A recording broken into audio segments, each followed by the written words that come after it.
All right. So what's going on, Mike? What the What's up, daily? Monty? What the daily? Nothing much, man. Just trying to survive. Just surviving. Oh yeah, surviving is surviving is the well, what Buddhism states that uh existence is suffering, pretty much, right? So I mean, I think that's appropriate in my well, just current yeah, yeah. state. It's supposed to be. I mean, but one of the things about suffering is it reminds you to appreciate things when they're closer to perfect, right? Because it's very easy to take these good times or smooth times for granted, right? So, Well, the problem is I still take that stuff for granted. Like I as much as I feel like I suffer in life, I still also quickly forget. I'm I don't learn. I don't learn. I think that's a problem. I think that's my problem as a human being. That's my well, defect. One of my that's many defects. part of the human existence, right? It's like, how much should I appreciate now, as opposed to how much should I expect things to be this way or better in the future? Right. So, Mike, I wanted to ask you about you're a parent of a 3-year-old. I'm the parent of a 9-year-old. So my question to you is, do you think you're parenting different than you were parented, or should I say, do you think that your parenting is evolving? How do you feel about Okay, your so that's method? interesting. I feel like that's two different questions, I guess. So the one question is, I feel like I am very, very, very different from, well, in many ways, very different from how my parents treated me. Um, whether do I feel my parenting is evolving? Um, I think, I mean, I feel like absolutely, absolutely. Like I feel like, I because by no measure do I feel like I have anything figured out. Like like my mindset going into parenting is that I have absolutely no idea what I'm doing, and no one knows what they're doing. Like that's kind of like my mindset into it, because uh, I'm convinced that every situation is very, very different, and like it depends very much on like the kid and the environment and the situation, and uh, but I do have like a rough game plan, and my rough game plan uh, is I'm trying to do things very differently. Like try to do things very differently from how I was raised, um, because there are a handful of tenets. Like so for me, um, as much as I sort of uh, empathize for my parents' situation. So I think like the com or one common revelation that I think a lot of adults have is the situation where you think about your parents at your whatever age, Yep. whenever that realization hits you. So like when you're in your 20s, for example, and you think like my parents were they had me when they were in their 20s. And so I just imagine myself in my 20s, and I'm just like, as a kid, you expect your parents to know everything or to have all the answers. But, and as an adult, or at least someone in my 20s, I'm just like, oh my God, I don't know what I'm doing. I'm an idiot. And then I think, oh my God, like I can't imagine if I had a kid right now. And then I would think, oh my God, my parents did have kids at my age. How did they deal with this in their, or actually fast forward, sorry. So actually fast forward to now when I have a child, I'm now in my 40s. And I'm just like, oh my God, how did my parents do this in their 20s? It's kind of like, is sort of like my reaction. So it's sort of like that three-tiered sort of Yeah.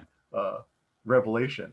And I think a lot of people go through that. I think especially the idea that when you become an adult, you realize that other adults don't know what they're doing, and that's kind of in the same way that it's weird to see your teachers out and about in the world, right? Like in the supermarket, like meeting your teacher in the supermarket. It's like, oh my god, you're a human. You know, it's the same thing. It's Oh like yeah, as a kid, absolutely, absolutely it is.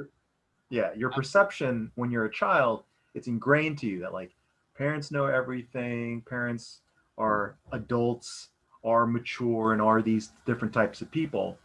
And then like as I get older, I'm just like, wow, like I still don't know. Like I still absolutely don't feel like an adult as old as I am. I feel like weirdly, I feel like my sense of myself as an adult peaked in my 20s. Like I thought I was grown up like in my mid 20s.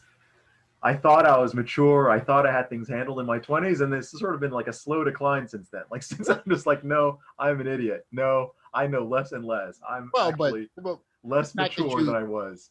but the fact that you are able to acknowledge that you don't know things, I mean, that in itself is a sign of intelligence, right?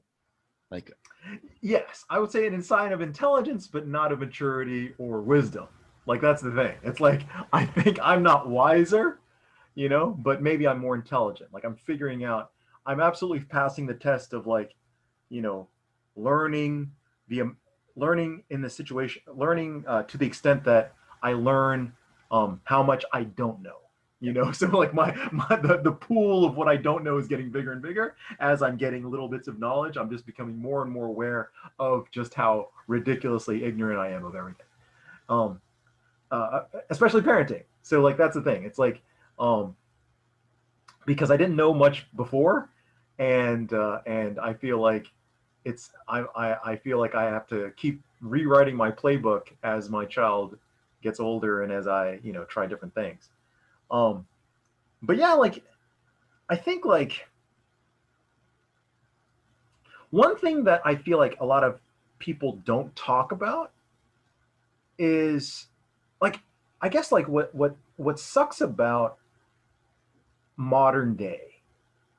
And I'm not sure what my parents went through. I guess I don't know how much my parents communicate to other people about parenting. But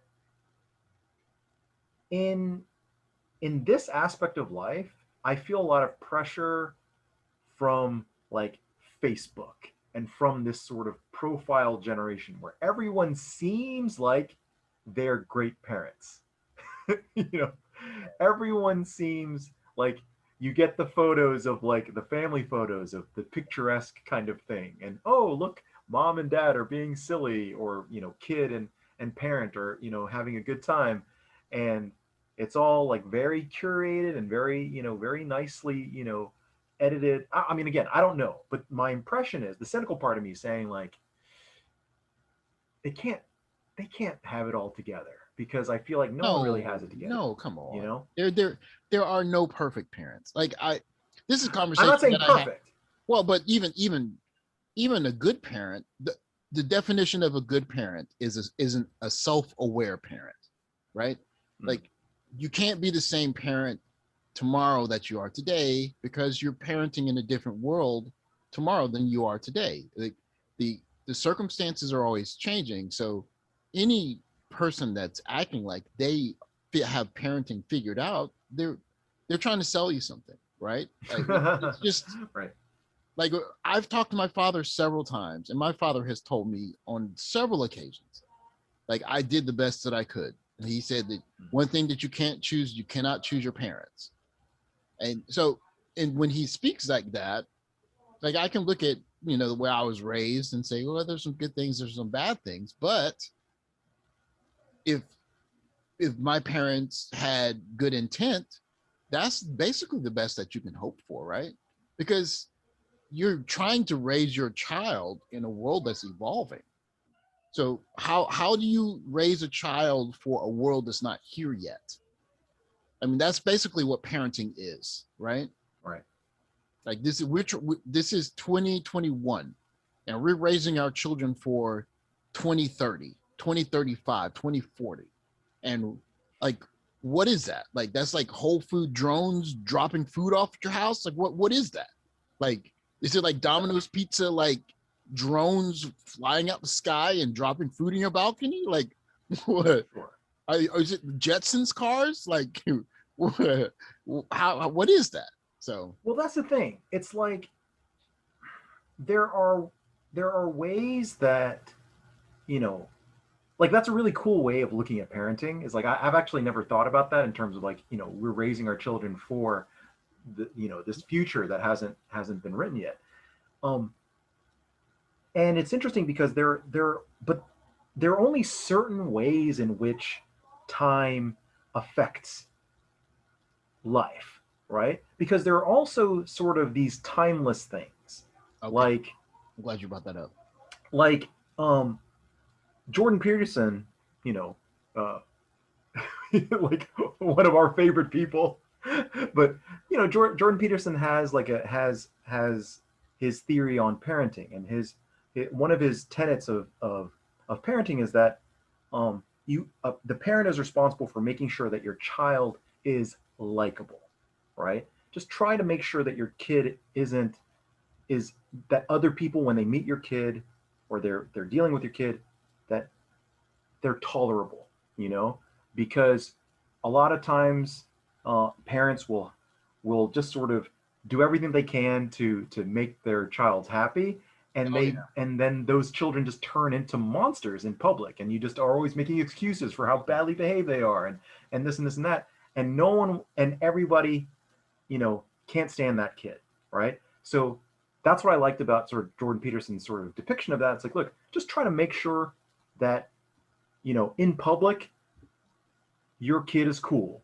Like that other parents or other people in general are not driven crazy by your child, right? Because of their behavior. But that's see, that's a tough one. That is a really tough one because a lot of people believe that being a good parent is doing what the child wants, right? Or what they think is best for the That child. is, And I and mean, I can understand falling into that trap because, kids are super cute, especially your kids are the most important thing to you. But I mean, that's that's if there's that something is just that a I have recipe a for tough disaster. time with, I do not have tolerance for kids that cannot behave.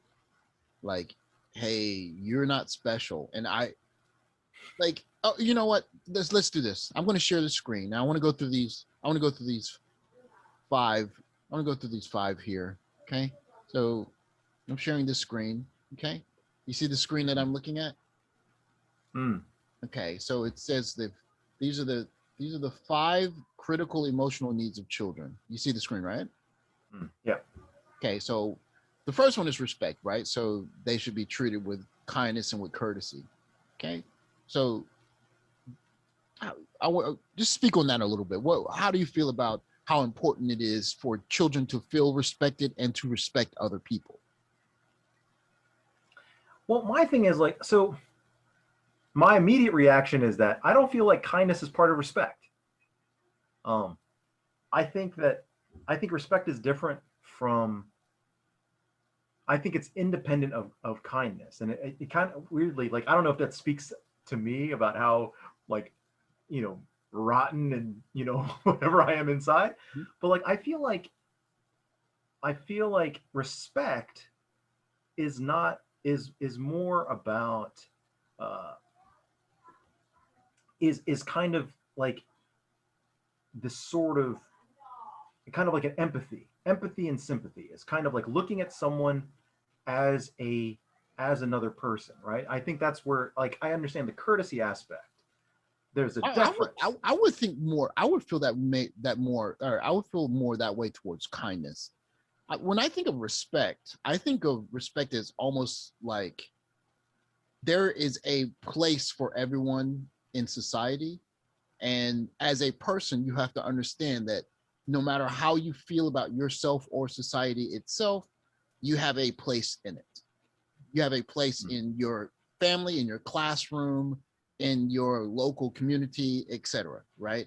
So when you're Sure. riding the bus and the sign says don't talk in the bus, or don't have cell phone conversations on the bus, that's for everyone. And that the way that you respect the system is to understand that there's a reason why that rule is there, and maybe you don't agree with it or maybe you do, but a healthy respect for the system and your place in it is where that comes from. I think when I think of kindness, I think more of the empathy, right? Like, this is not all about just what you want. Well, right, because I mean it's somewhat tied together in that, like, but yeah, I like how you put it in that everyone has their place. Yeah.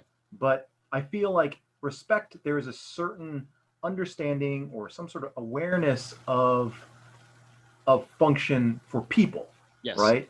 That we are all people.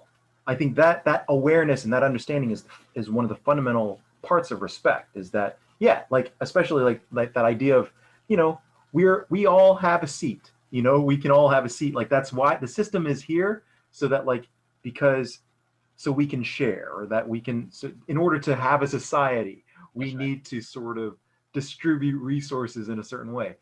And you know, understanding everyone's role and understanding everyone, you know, everyone's, you know, part in that is, I think is essential. Yeah. So so for me, kindness, that aspect, I feel like is not part of that at all. Like I feel like you don't need to be kind Well, to but have respect. but this, well, I understand. I understand what you're saying. Now, as for practice, for myself personally, there are a couple of things that I do to try and show respect and kindness to my daughter. Okay, so Mhm. so there's a male female dynamic there, of course, but there are times when I tell her to do something, but without using please. But something that I try to do I'm very cognizant of is, one, good morning, like, how are you today? Like, are you feeling okay? And also saying please. Like, Mm. I'll say please to my daughter. Like, Monica, please do so and such. Like, if it's something that I want her to do, if it's something that she needs to do, there's no please. Like, get up and wash your face. Get up, wash your face, brush your teeth, go. But if I'm asking a favor of her, like I want her to bring me a cup or bring me something off the table, Monica, please, da da da da, right? And I think that's a way I show, courtesy and kindness, or kindness and respect, if you will, right? Because it's very easy as a parent to say, do this, do that, do this, and then they say, why? It's because I told you to. I try to use that "I told you to" because I said so for very specific examples, right? Like, it's time to practice piano. Like, why? Because I said so. It's time to practice English. Why? Because I said so. Right? Not like, oh, please practice piano English because I want you to be a good, like, I'll explain that to her or at times, but sometimes it's just, hey, it's time to do it. You know it's time to do it. Let's go. So I try to balance out, not always saying do this, do this, do this, with certain things where I just say please and whatever. So what about yourself? How do you deal with the balance of giving So orders yeah, and making requests with your kid? so yeah, so my I guess like my approach to it is, I think that the main part for me is modeling. And this is probably the biggest departure that I have from my parents. Yeah. Because my parents were uber hypocrites. And I picked up from that as a kid. Because it was a whole lot of, like, my parents' whole deal was, I told you so because of this. Yeah. And none of the stuff that they, because and that's what doubly like upset me, was that, a, what I felt like they were asking me to do was unreasonable and didn't have any, you know, and b, I found out later that they didn't even know what they were talking about. They were just, you know, they were just doing it out of convenience or out of, you know, misguided, you know, understanding. Yeah. And so for me, my big thing is to model the behavior that I want my child to emulate. Yeah. So like, so I'm a little bit different in that I do try to make sure that I say please, I say thank you, I say you're welcome, I say, you know, could you do this for me? And then if he asks why, I try to say, like, hey man, I try to frame things so that he kind of gets, I try to anchor everything with emotions. And I just go like, look, X will make me happy sometimes. Or if you don't do this, then it'll make me sad, right? It'll make daddy sad if you don't do this. Um, or, depending on the situation, I'll try to anchor it into something. But for the most part, I try to anchor it in terms of emotions because because he's 3 years old. I'm also trying to teach him about like emotions and trying to give him some of the language to be able to communicate some of the feelings that he has, but also making sure that I don't like, I want to also get him to start thinking of that process, that things that he does affect other people, in some way. It's not a matter of like, I want this, I'm going to take this. It's like, okay, well, if you take this, then this person is going to feel this way, right? And if I take this from you, does that make you feel good? Does that make you, whatever? Or do you like this? And so it's kind of like trying to make sure to get that process Yeah. so that like hopefully eventually when he starts doing stuff, he will start to think like, oh, how does this affect Yeah. how Well, mommy feels? How does this affect how daddy feels? hopefully, That kind of for you guys, the nursery schools will open up pretty soon because Mm. that sharing part, that a lot of that comes from being around other kids.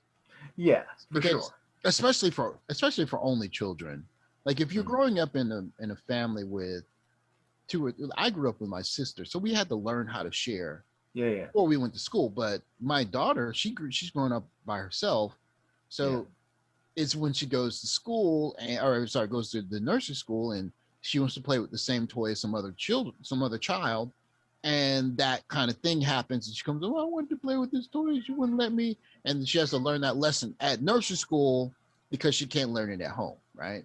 Yeah. So Yeah.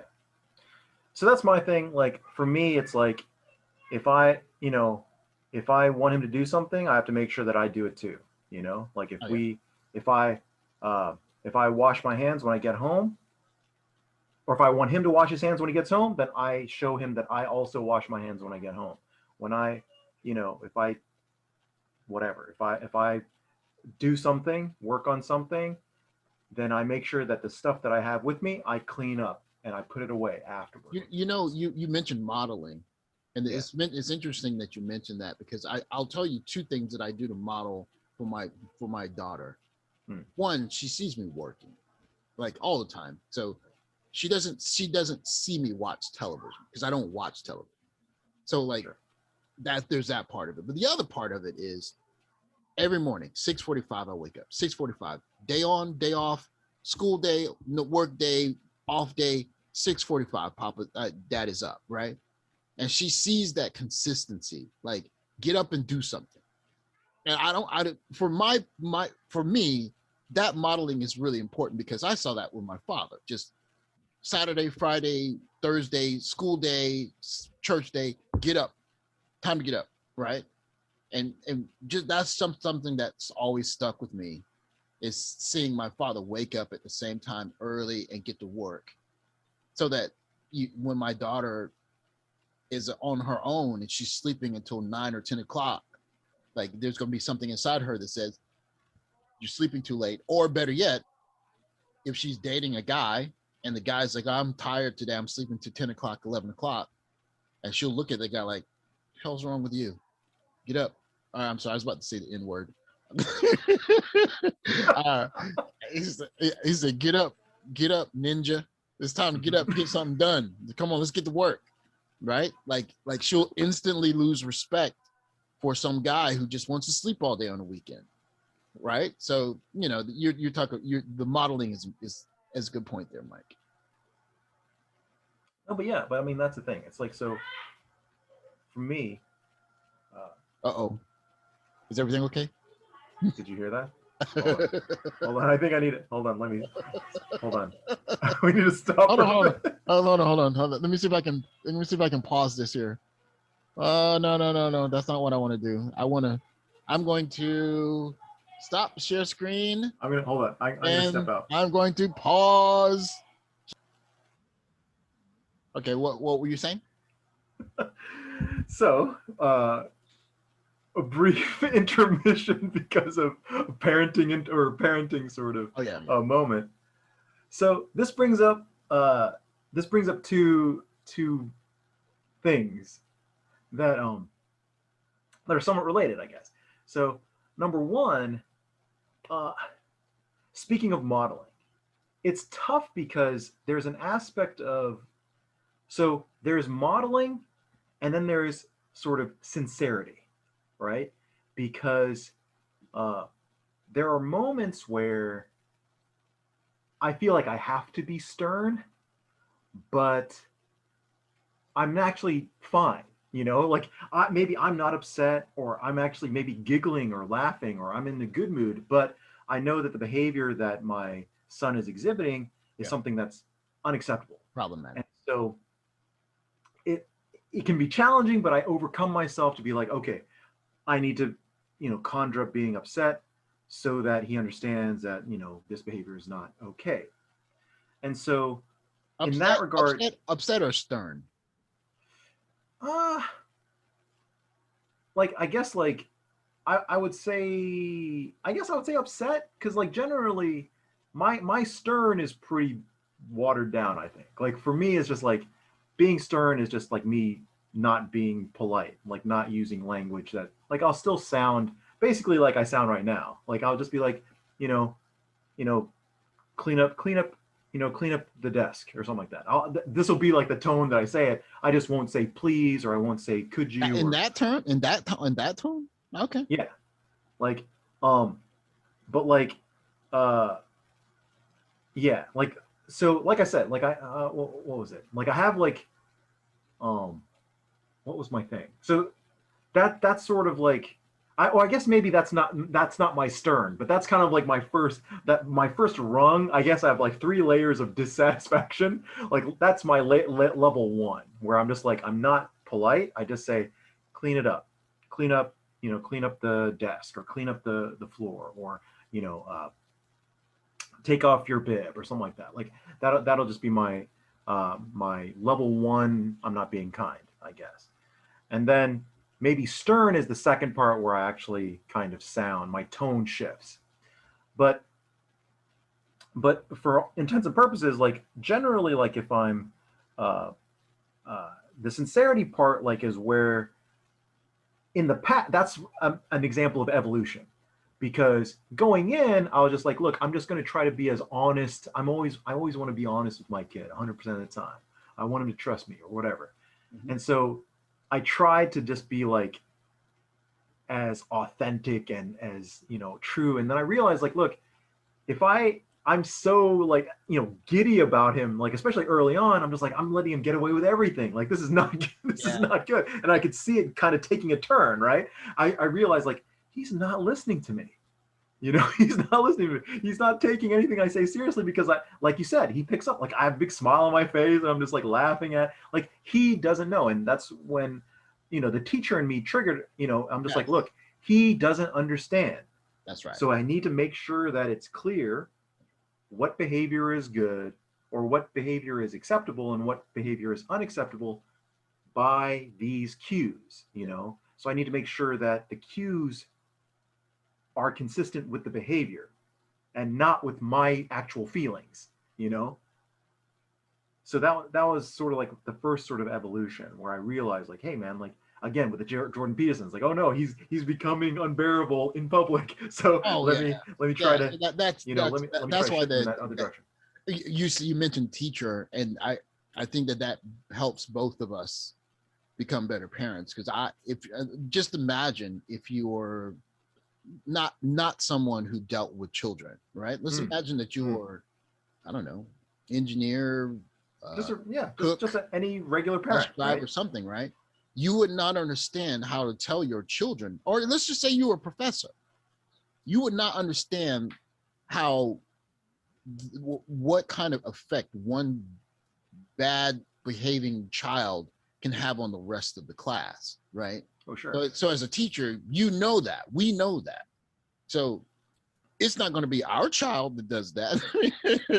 Like you're Right. gonna sit down, you're gonna sit down, and if the teacher says anything about you acting up, and she tells Yeah. us, it's gonna be some problems. Like, because Yeah. we understand what that does to the class. If Yeah. there are two or three children that are one or two children that just aren't with the program. So Yeah. I'm going to share the And screen so again. I want to get. so yeah, so that's the um that's like one part of it. That was the first part, I guess. The second thing is that, like, it's weird, the dynamic that I have with my wife is a little bit, I'm not sure how to deal with that aspect, where I feel like there's a part of me that's like, maybe the two of us need to be different people, like different, like parent differently. And there's a part of me that feels like we need to be like a Well, united front. but I mean, and this is, I mean, you have to remember that your son came out of her, right? Like there's a different Right. dynamic there. Like you watched it happen, and she Yeah. made it happen. So it's not like, if like when he drops a bottle, I don't know, bottle of peanut butter on the floor, like she can't get mad at him, but if he's a 2 or 3 year old, she's gonna say, "Oh, my cute baby, that cute baby that came out of me that I carried for done that 9 months," and you're gonna be like, "Hey, boy, I told you about that peanut butter." I mean, it's different. Like that's why two parent families are so important, right? Like a female, and another aspect. You're raising a little boy. I'm raising a little girl. There are just some parts of it where the the other sex parent can't get that part right. So as a boy, as a man teaching a little boy, like you can tell him, hey, your emotions are important, but hey, listen, you're gonna grow up to be a man. You can't go around here crying and begging people to understand your emotions all the time. Like you gotta, at a certain point, you gotta grow up.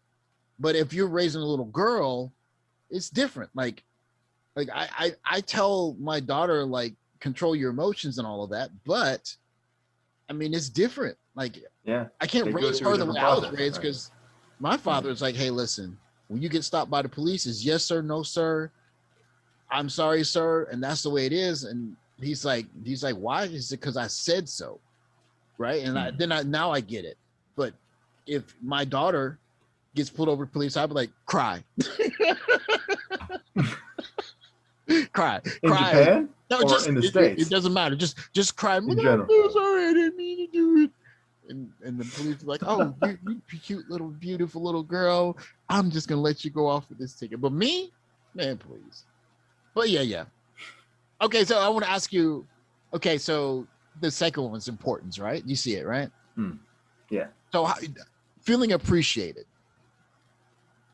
How do you implement that in your child raising strategies? So, well, I'm not sure if this is the right answer or if this is what you're Oh, looking go ahead. for, but like for me, again, like for me, I try to make sure that uh, I don't know if this is exactly what this means, so you can correct me if it's wrong. But basically, my approach is making those same connections, where I try to remind my son, like, your mom did this for you. She made breakfast for you, you know, so that's why you need to say thank you. Your mom, you know, got your clothes for you. She's reading the story for you. You should, do you like it? Then you should say thank you, right? And trying to make sure that, again, he sees that these are kindnesses, or that these are uh, these are gifts that people are giving. Like, these are not just, it's not just a one-way street. It's like, you have to, your acknowledgement of those things is how you make the other person feel good, right?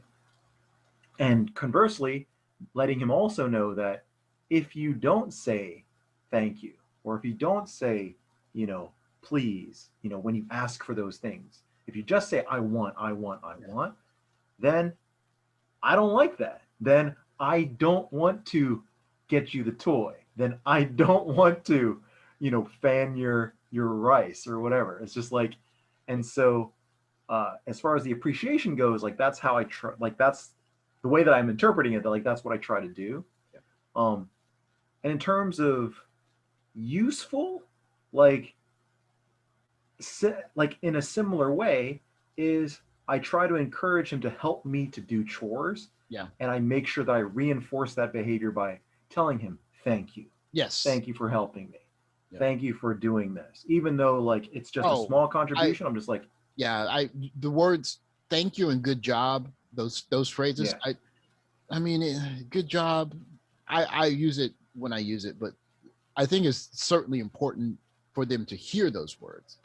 Well, it's interesting because I'm curious like what you think about that because Well, but there's a part of me how that much should you say it is what you're about to do. right, because there's a part of me that like once I don't want to give it I don't want to give it away too easy, give it up too easy kind of thing where it's just like if he does do a good job, I want to say good job. Like if he's like I try not to again spoil him in that regard where it's like every little thing is it's like that's the balancing act where it's like how much is like real and again sincere and authentic, like that's where I'm trying to I juice it a little bit, I get away from the actual authenticity and I think about like okay, what is the message that I'm trying to send, what is the lesson, it's like okay, I'm going to give you the amount of praise that is proportional to the effort that you Well, put in.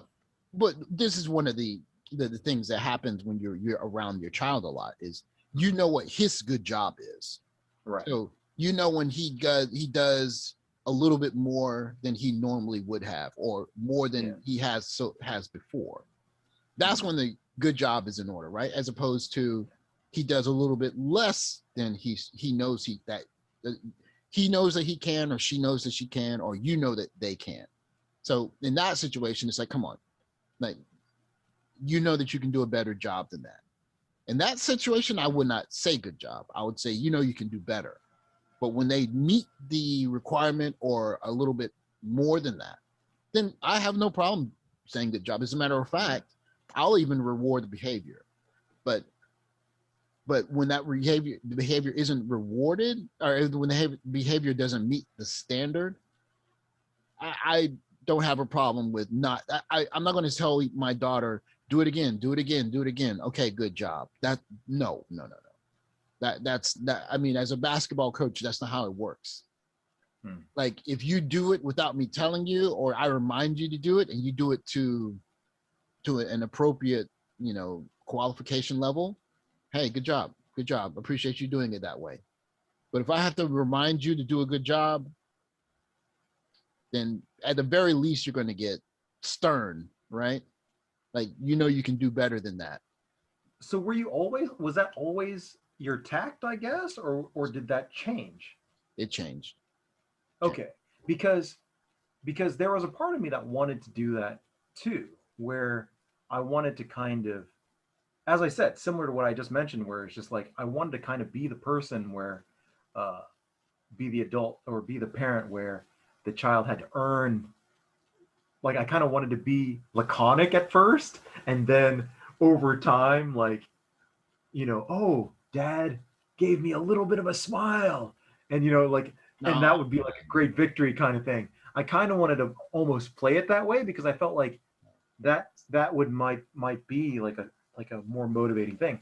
But then realizing I was just like, okay, I don't want to be a psychopath. Like I don't want to Oh, seem no. like this totally distant. I don't want to, whatever. But so then I started to be much more, or not started. Like I was always just sort of very communicative and very effusive in sort of in terms of my praise early on, because just like look again, establishing those standards where it's like, hey, this is good, and then like, oh, this is not so good or whatever. Yeah. And but as he's gotten older, I've tried, like I said, to kind of be more measured, where kind of like what you said, where it's just like if I have to remind you, or if it's like a tit for tat situation where you're doing this because you're expecting some sort of reward, I'm just like Well, sometimes, and I you think know, I think this is I would say the most difficult part of parenting is when do you get emotional mad?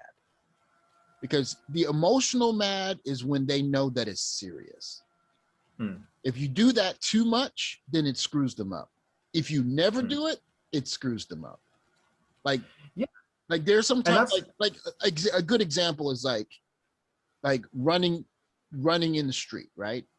Like if your child is going to run to the street, or they're running, you're walking along outside a busy street and they walk to the street. You can't say, "Don't walk in the street. It's not yeah. good for you." That's the time when you say, "Hey, listen, hey," and they look at you and they start crying. It's like, you have to understand, you can't run in the street, and you explain why, whatever. But if you do that, like, "Why did you drop your potatoes on the floor? Pick them up." Like, that screws them up. You can't do that all the time, because But the thing is, go ahead, go ahead. well, I was gonna say, like, I feel like that's not. Well, again, maybe I'm splitting hairs, but I feel like that's the struggle that I'm having. Is that I feel like what you're describing should not be the emotional mad. That should be the stern. Okay. That should be the stern, because basically I want him to. There's the tone where I need him to 100% Get it. do what I need him to do, Yeah. right? So the running out in the street, I need to be able to say, "Get back over here," and then have him instantly like turn around and come back. Because I feel like, uh, which is different from the "I'm so frustrated" or "I'm so emotional that I just start screaming," Well, because I don't, I feel I like, wouldn't say it's screaming, but it's I get angry to the point where I want to show my little girl that, hey, listen, this is important. yeah. So Like, for me, like, I'm just like, ah, that's my screaming thing. Like when I'm emotional, that's like me just kind of like, well, just so it I have all sort of comes out. I think I have, I think two or three of them, right? Like, now she's too old to go in the street, but one of them is, when you get home, right? Turn on your cell phone. Like, Hmm. I've told her that like two or three times, like, turn it on. Like, I'm not going to ask you to do that. Like, you get home, you turn on the cell phone. And they say, if you don't do it again next time, there are going to be consequences. And she doesn't, she missed it a couple of times. And I came home, and I wasn't like emotional angry, but it was borderline stern emotional. So she has to understand the reason why you have to do this. And I guess this is going to kind of bleed into number three a little bit, but, well, feelings, opinions, and ideas are valued, but she has to understand the reason why we want her to turn that cell phone is because her mom and her dad want to call her. If we can't reach her, that's a problem. And like, there's no way of like, "Please turn your cell phone on." No, hey, turn the Mickey Ficky on. Because that's why you have it, right? Like that. So I mean, But that's the thing. between that one and, I mean, emotional, angry, that one and attitude. Like, I get on her about her attitude all the time, Hmm. about not wanting to do something, or doing something half-assed. And I tell her, like, listen, you can do it half-assed if you want to, but you're gonna have to do it again. And then I'm gonna make you show me. You're gonna have to show me, and if you have a bad attitude, you're gonna have to do it again. Hmm. So you can change the attitude. Like, that's when I get, attitude is what gets me. That's what works me up. Is, if you have a good attitude and you do it the first time, you're gonna do it right. You have a bad attitude, you're gonna have to do it 3 or 4 times, and I'm gonna be mad. So you can 100% control your attitude. So go ahead. Well, I was gonna say is that, like, this is also uh, a matter of the degrees, because I'm curious what you do or what your thoughts on this are. I want your advice specifically, because um, I want, I think so. For me, it goes back to this, maybe the security aspect, or when you talk about like running into the street, for example, Yeah. and the child needs to respond. Like, it can't be like, Mm-hmm. I want to run the street. It's like, oh, okay, you're gonna get hurt. Like, and so for me, what I tried to do in these first, these years of sort of training him, for lack of a better word, is I try to emphasize, like, look, if I ask you to do something, you need to do it the first time I ask you, right? And that's sort of like my mantra for him is one time, Yeah. right? So if I ask him to do something, ironically, it's the second time, but it's just like, or uh, in actuality, it's the second time. So like I'll ask him to do something, and then if he doesn't do it, I'll go one time, and I'll just be like, because I've reminded him in the past, it's like, look, I'm not going to ask you 4 or 5 times. Like and I try to explain to him, there will be times where you will be unsafe, or there will be times when you need to do what I say in that moment, right? And in my mind, that's also the important reason why I try to train him in that, because there will be situations where I need him to follow my directions, or maybe something bad will happen to him. And Yeah. And and that's why I think the emotional angry works, because you can, I wouldn't say lose my composure. And I should back up a little bit. Like I grew up with corporal punishment. Like me and my sister got it. We didn't get it bad, but we got a little bit. I mean, my dad would tell me that we're gonna get 4 licks. I was like, oh, okay. And then he'll hit me 4 times on the booty, on the butt, and then I get upset, whatever. But he grew up with much worse than that. So there's a transition between him doing that to us. And when my daughter was younger, I tried to model that, but I realized that's not the best way to get through to her.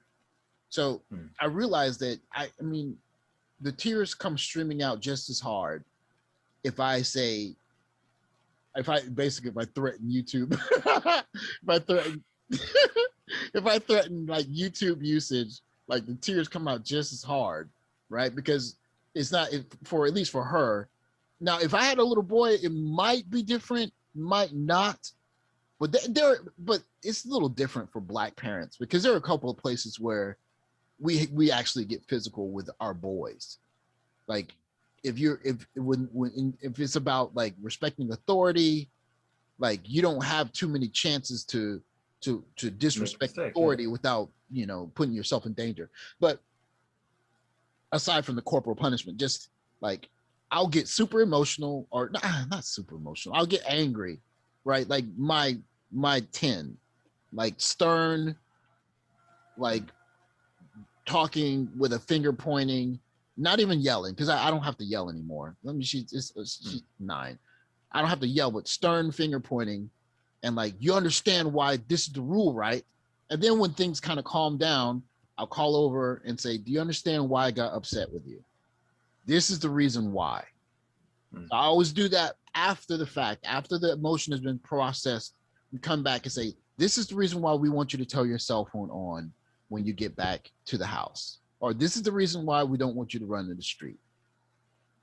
And then they have to process the reasoning with, okay, they're doing this because they care about me. So. Well, okay. So in response to that, like I forgot to mention, I do have another level, right? So I mentioned before that I have like 3 levels. I actually have a 4th. So basically, 3.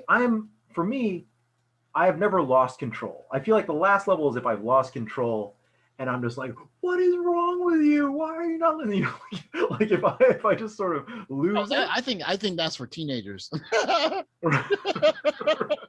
Sure, but just like if I've just lost it, because like basically, my level 3 scares my wife, I guess. Like she's always like, why are you talking like that? And I'm just like, in my mind, I'm just like, hey, I've got actually I can go high, I can be worse than this. Like I can actually lose my temper. Like I'm in control. I've just raised my voice and I'm being very serious. But like that's sort of like my highest level that I will probably allow myself to go with my child. Like, or maybe like you said, like maybe when he's a teenager, then I will lose Yeah, it perhaps. but see, I think part of that is sex related, and I'll tell you why. Like, if I were raising a little boy, like there will be times when I'd go to level 4 on him, and so I think for same sex, right?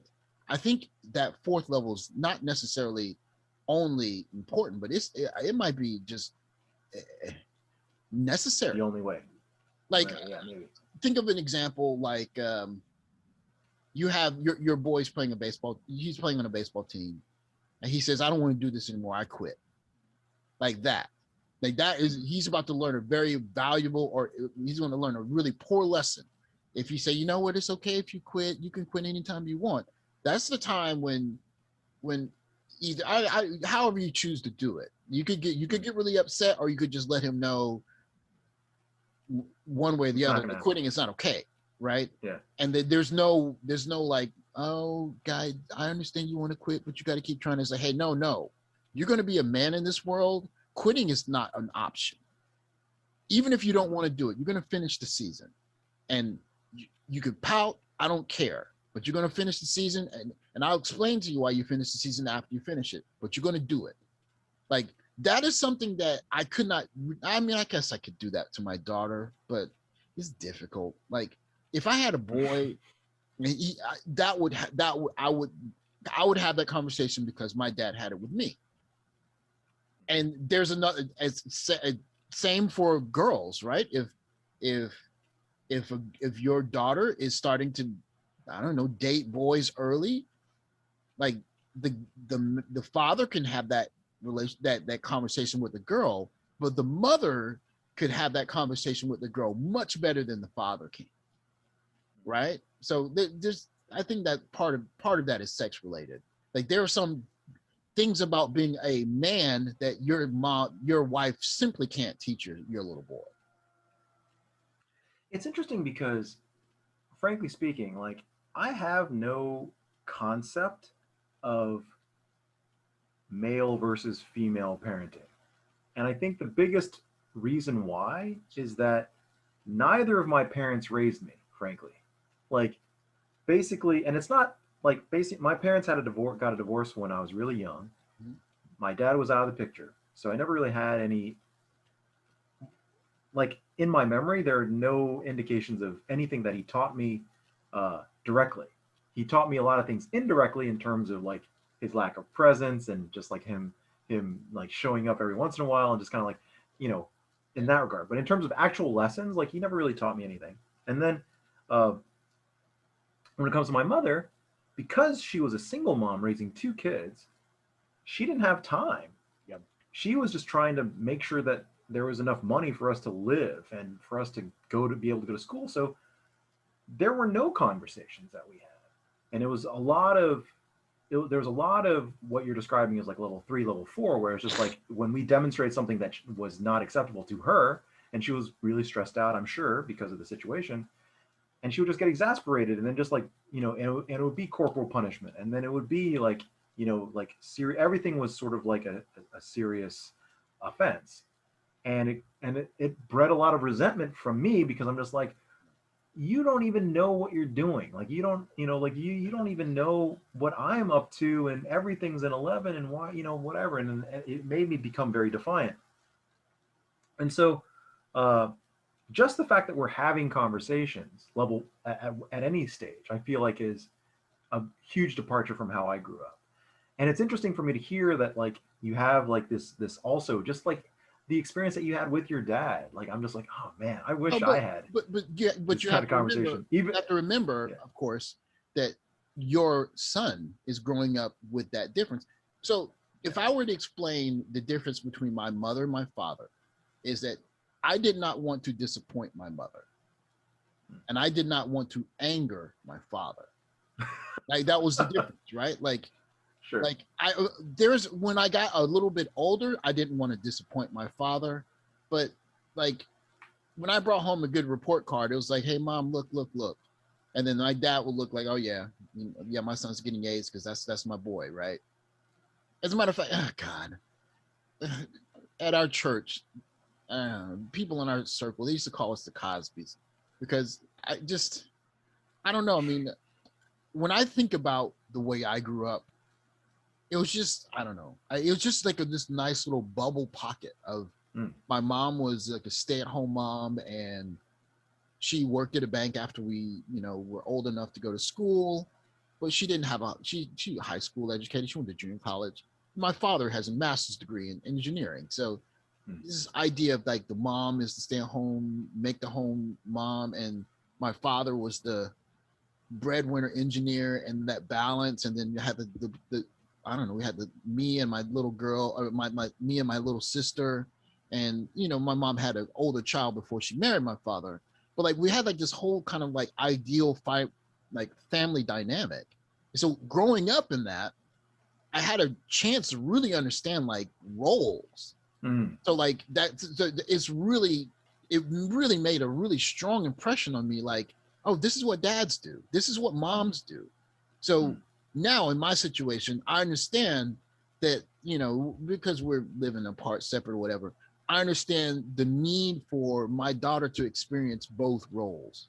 Mm. So, like Monday night, she stays with me on Monday night. So Monday night is Sunday dinner night, right? So I make something like fried chicken, mashed potatoes, or steak, or something big. We can sit down, eat together, and that's like the meal of the week. And then like there's just kind of a regiment to the week that I know is really important for her, because she knows, oh, okay, Thursday night is piano and English night. Monday night is tennis night. Friday night is tennis, and then we eat something fun night. Saturday night is we go do something fun. So like that kind of like regiment, like I understood like growing up that way, that how important that is. So I kind of like in my situation, I kind of put the two roles together so that I'm cooking and I'm administering discipline and structure. And it's a lot of work. It's a lot of work. But I understand how important it is because I got both from my mom and my dad, right? So that's why I parent the way that I do, right? So yeah. And that's, I mean, honestly, like that's also, frankly, like part of why I feel like I'm flying blind, because I feel like I'm reinventing the wheel every day, because I have no references essentially, at least from my own experience, or I know I have a list of things that of things not to do because it's just like there were a lot of just terrible things I felt like I experienced when I was younger. Whereas, uh, yeah, so like for me, that's one of the bigger struggles, frankly, because I feel like the situation that I'm in is so different from my what I came into. Yeah. Um, just by virtue of the fact that at least so far, I guess it could match, and that like maybe I'll get a divorce later, but for now, it's a two-parent household, Yeah. and we are having conversations, and you know what also struck a chord for me is that the idea of the dinners, right? Like you have the Monday Sunday dinners. Like that's something that I also wanted to do because just the I Well, want my child to grow up where all of us are eating yeah. at the same time. Like we have a dinner time, Yeah. mom's there, dad's there, and Aaron's there, and we're eating together. And I just want him to be aware of that. I don't want it to be like I'm eating in the kitchen, mom's eating, on the couch, and then Aaron eats at his little desk area. It's like, no, this is meal time. We're all eating together. You're going to see mommy and daddy talking to each other. We're going to talk to you. And like, that's something that I want him, at least just through osmosis, to just sort of pick up on, Yeah. because that was something. And again, this is just me shot in the dark, but it's like this was something that I never experienced. But then like I would go to other people's houses, and then when I went to hang out with some other people, um, maybe I don't know if I ever ate at your house, I guess, but like Oh I yeah. know like in elementary school, we would have like these situations where I would eat with someone, and I'm just like, I would be shocked. I was like, oh wow, you guys all, Sit down at a table. yeah, you guys all sit around the table and eat. Like I just like literally, I would lay down on the ground. I would eat on the carpet and the floor in front of the TV. Like that was how I ate like a lot of meals, because my mom was working all the time and I was just by myself. Like that's just how I operated. And so it's just like it was weird. It was weird to me Well, growing up. one of the things that really helps children, and I've seen a different. Oh, okay. Here it is. It's number 4. Let me show this. Let me share this. We're gonna have to skip a point, but Hmm. screen 2 there. So So you see number 4, right? Being part of something meaningful, right? Mm. So when you have the family dinner, right? And because we had the days where we didn't have time to sit down and eat lunch dinner together, but Mm. that there were days when we sat down and did it on purpose, and that was Mm. Saturday, that was Sunday, right? Like Sunday dinner was on purpose. Sit down together, eat dinner together, even if it was at Yeah. home or it was at a restaurant, and that's something that always stuck with me. But that's part Black family culture because I mean, Sure. today being Easter, like Easter, you're going to sit down together and eat a big dinner together. And Mm. that sticking with me, I understood not just how important it is to sit down and eat together, but manners, saying thank yous, ask, please, could you please pass the potatoes? Thank you very much. Thank you for cooking. Uh, can I help you clean the table off? Like we learn all of that, right? So we were talking earlier about good and bad kids. If we go to someone else's house, we go to someone else's house. Shh, be quiet. Shh, shh, shh, shh, shh. Sorry, but we go to someone else's house and it's time to clean off the table and we're not helping. That's a bad look on our parents, right? That's a Yeah. bad look. So like our parents, we get back in the car and they're like, "Why didn't you help them to the table? You know better than that." It's like, "I'm sorry, mama." So that structure and feeling like you belong to something, that's really important for children. So Yeah. even like what was which one is it? Oh, feeling useful, right? So like when you guys clean the table off, like I would imagine that you don't even have to ask your son to help you clean the table off, do you? He just Mm. he probably grabs a plate and starts carrying it to the kitchen, right? Yeah. Yeah.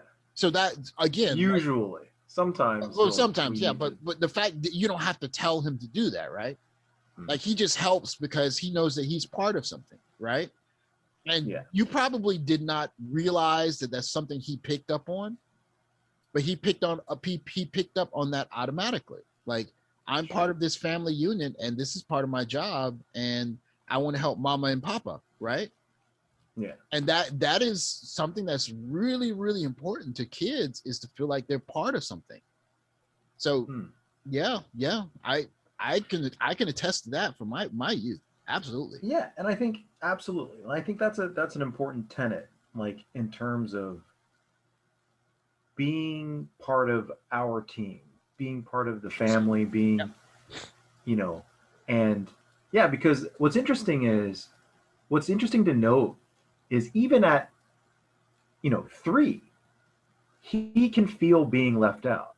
He can feel, not being part of the unit because if I don't talk to him, for example, if I talk to my wife a little bit too long, then he'll jump in. He'll try to Yeah. bust in. And that is a really interesting balance there because especially in the Black culture, and I'm not sure how much you understand about Black culture, but there are a couple of isms that we have. Like when you walk into a room, you announce that you're into the room, right? Like, hello, everyone.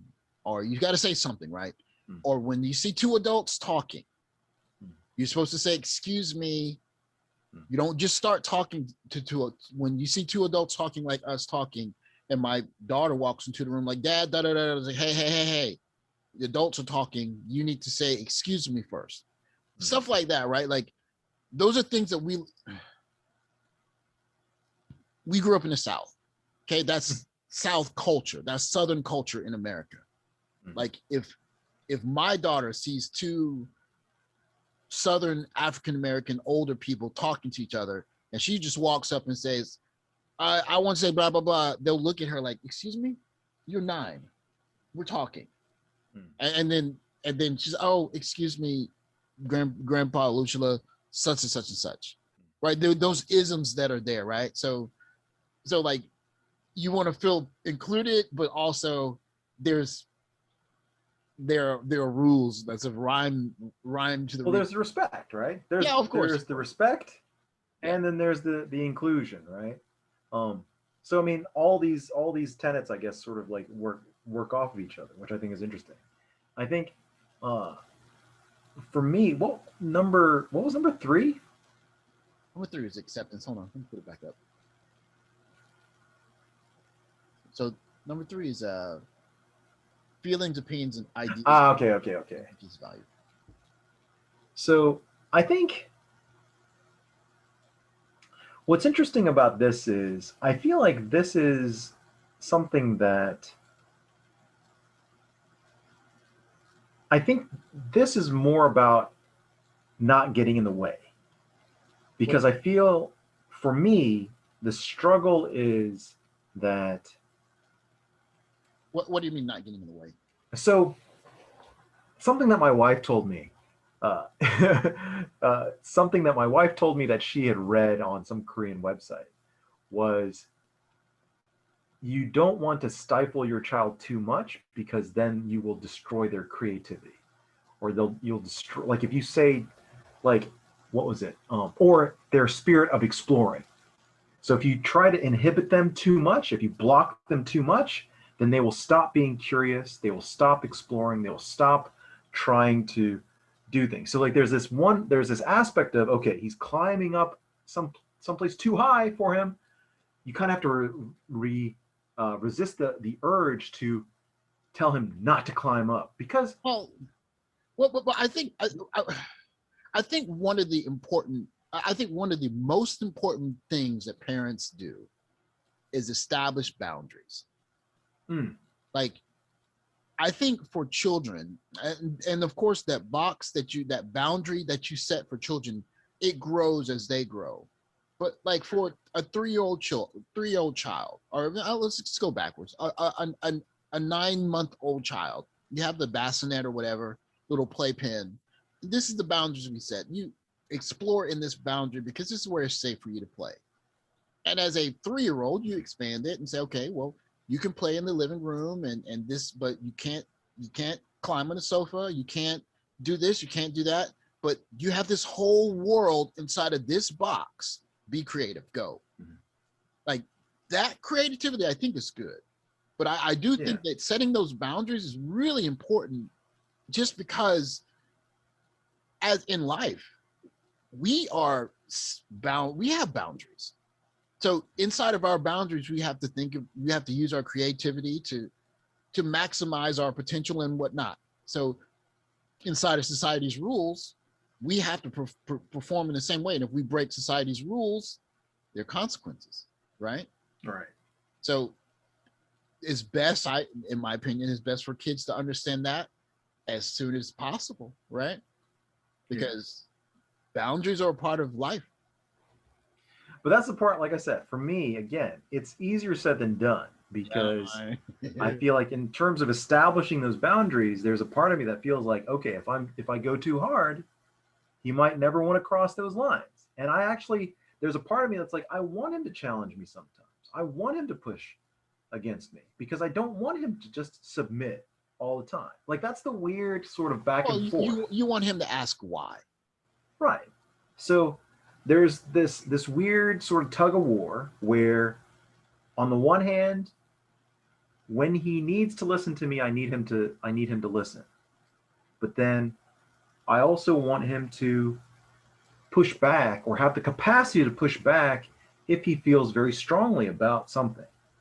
But what he feels strongly about has to make sense to me, you know, also. And again, it kind of vacillates back and forth. And so like that's what's so tough is because there's a part of me that's just like, man, let me just can't it be simple? Can't I just say just I think therein lies the hardest part of parenting is that there are things that my 9-year-old daughter can see about the world that she lives in that I can't see yet. Like there are things that she understands already that I can't process yet. So when she says why, like her reason for asking the why question is different from my ability to answer the why question. Like why can't I watch YouTube all the time? Like my my reason for answering the why answer is because this is what I think, this is where I grew up, whatever. Her reason for asking the why question might be, my friends are doing this, my friends are able to do this, like I want the freedom to do this, and it makes total sense to me. And so the do it because I said so, it works, but it works if they're growing up in the box that we understand them to grow up in. And if it's not, they see a different box, that's parenting, especially with the world around us all changing so quickly. Yeah. So like, yeah. So for me, like I feel like number three is largely more advanced because I feel like there isn't a lot. I feel like this is sort of a passive aspect of the child until they get much older, at least much older than my kid is right now. Mm-hmm. Like, I feel like expressing their feelings, expressing, and the fact that these are valuable things and that these are contributions that, valid contributions that the child's making. I feel like I can't, well, maybe he has a concept of it at 3, but I feel like it's not that at that level. I feel like that's for older kids, personally. Oh, well, I mean, but come on. I mean,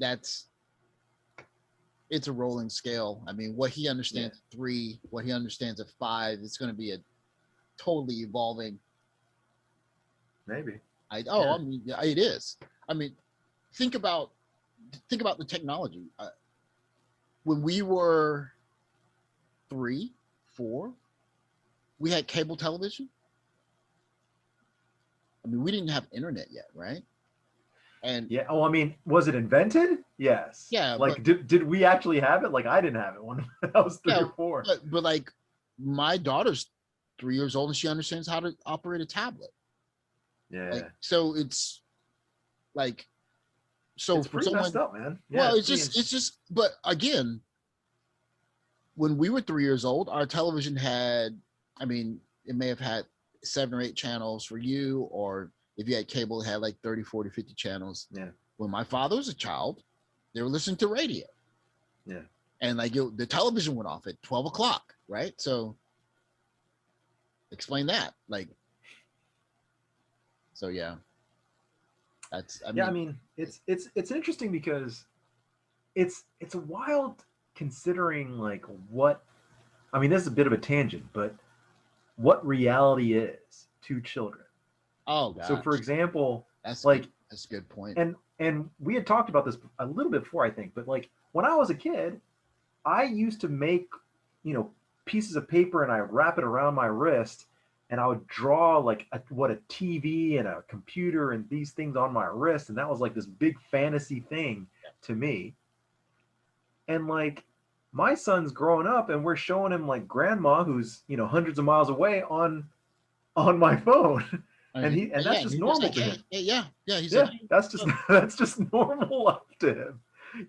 Like it's wild because like yeah, like when he sees me at work, when I'm at work and he sees me on the phone, he's not he's not perturbed by it at all. It just is a thing that exists. Whereas for me, when you mentioned like your dad grew up with the radio and we grew up with just like basic televisions and basic phones that you just had to pick up and and connected to a cable, and that was like that's how we communicated. oh gosh, yes. And the prospect of just like pick up a device and you can see the other person's face and talk to them, like what we're doing now is just like it's so insane. Well, And and that's one way our parenting has to evolve. So I'll give you a good example. Gosh, you know what? I want to show you this story. Do you, do you know the Cash Me Outside girl? Do you know what I'm talking about? She was the on what? Dr. Phil. She was on The, Dr. Phil. I don't know. It doesn't Okay, sound so familiar. she was on Dr. Phil as a 14-year-old, Okay. right? And let me see if I can find this article. Okay, there we go. I want to find a more reputable. I'm gonna use. I'm sorry. I'll use the first one. All right, we'll use this one. I don't. I don't. This is the first. All right, we're gonna share the screen. You know, I'd rather use a better one. But this is. I mean, she basically became famous because she was just a brat. I mean, she was Mm. literally a brat on the show, right? Mm. And let's share that one. There we go. You see it? Oh my. Okay, so this chick named Bad Barbie.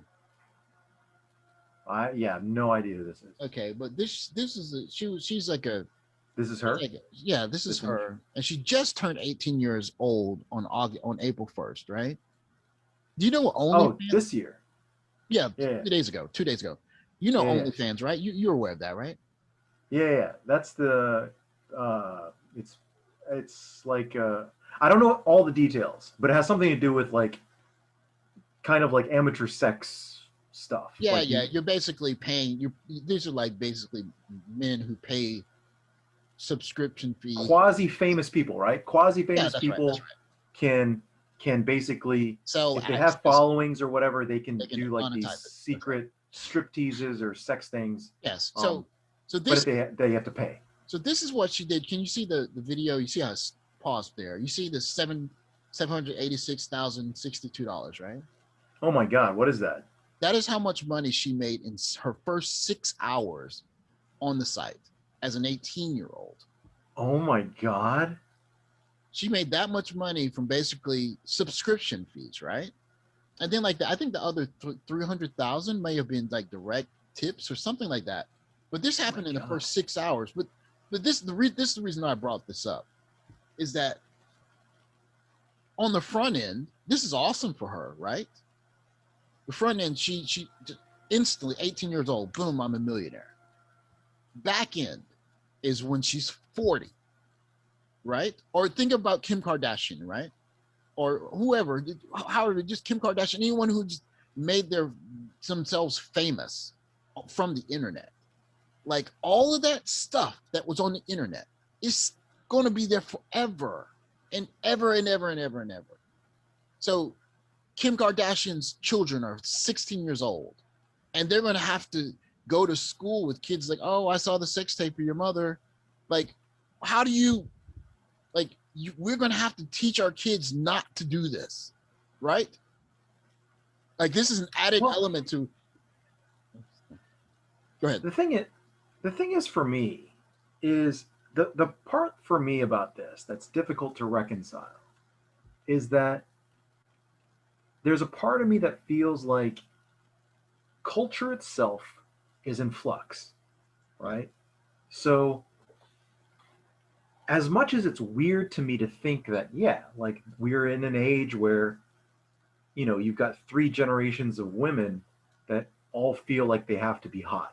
Like grandmas have to be hot, moms have to be hot, and kids have to be hot. It's just like that's bizarre to me. Every level is like sexualization Yeah. from pre adulthood to way past like Okay. menopause or way Pre, past and yeah, way into pre-adulthood. into You mean so like like elementary, junior high, right? Yeah. and then there's the implications of that, kind of like what you're saying. It's like you have to be a child if you're a child of a porn star or a child of a OnlyFans account person.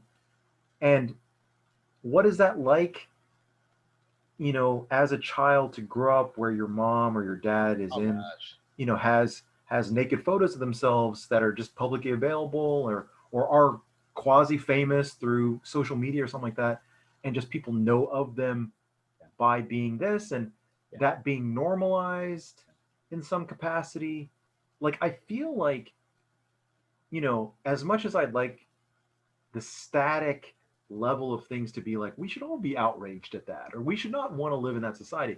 I feel like this is just part of the natural flux where we're gonna hit uh, a tipping point where people are just like, man, everybody's a porn star, everyone's sexualized, everyone's whatever, and then maybe there's going to be a puritanical, push. We're going to Hopefully, push things back the hopefully. other way, and then for maybe 2 or 3 generations, no one's, we're all covered up from head to toe again, or and we only see each other's eyes. We're all wearing ghost sheets, and no one's touching each other. And then maybe it's going to just sort of flow back and forth, or maybe it's going to vary from region to region. But I feel like there's going to be a cultural response to what's going on, because yeah, it's weird to me that Well, what would you say? yeah, Because obviously, all girls are not on OnlyFans, or let me rephrase that: all hot girls aren't on OnlyFans. There are some hot girls that are saying, "I'm not going to do that," and maybe like 5 or 6 of them.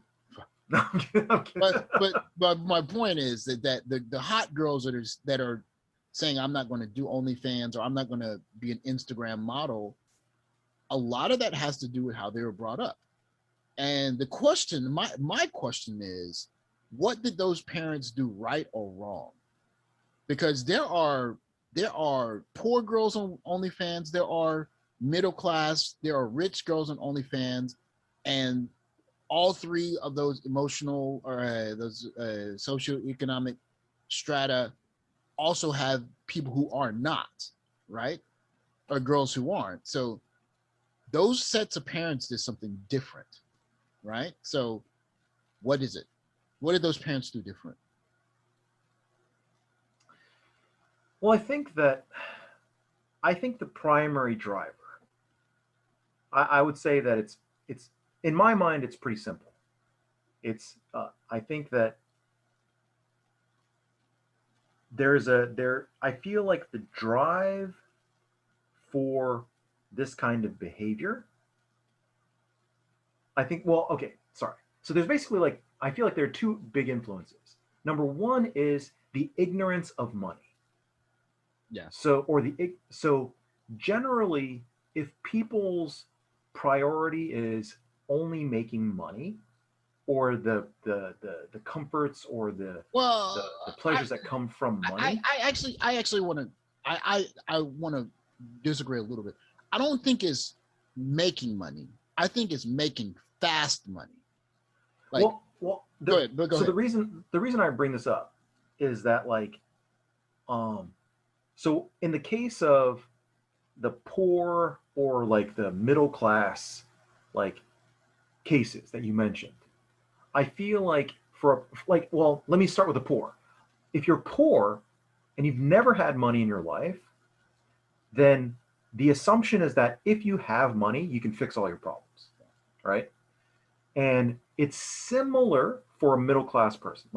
Basically, if there's the sensation that, if I have more money, then I can fix all my problems, right?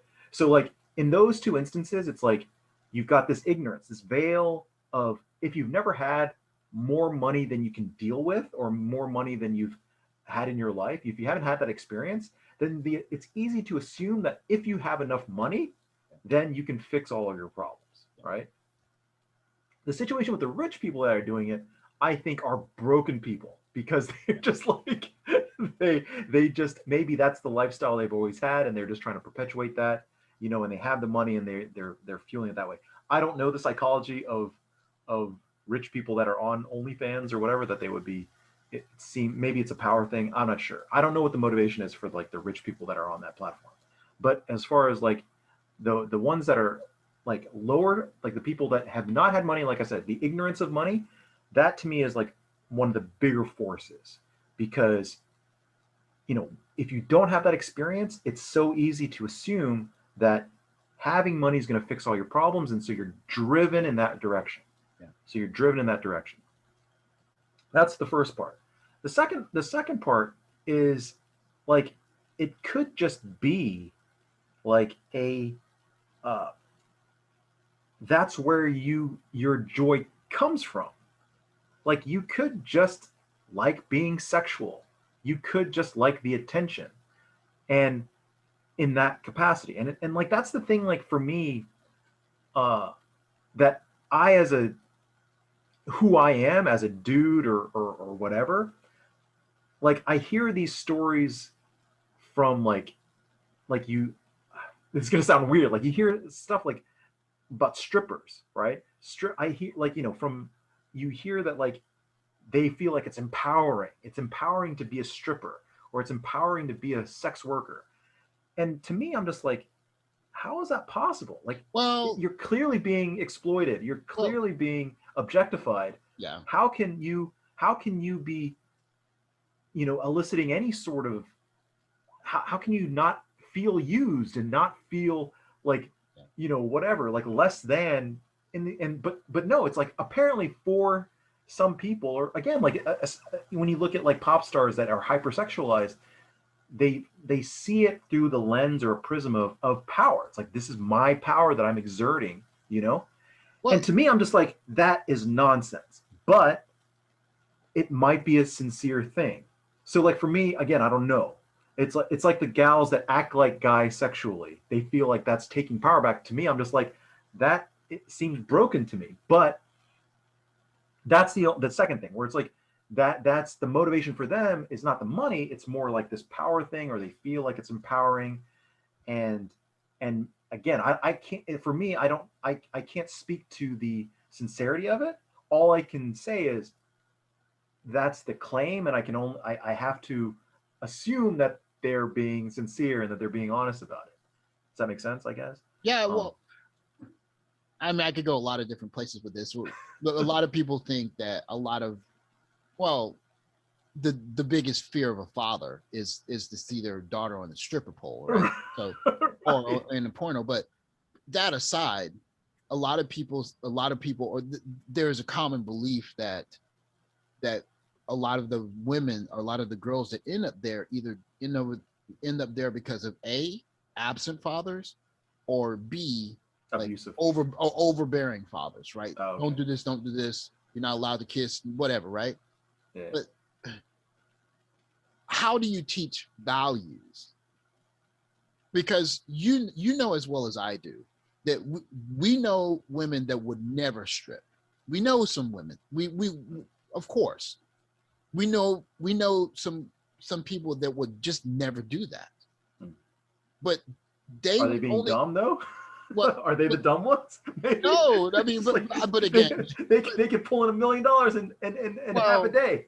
but they're also people, we know people who that's it's not worth that to them, right?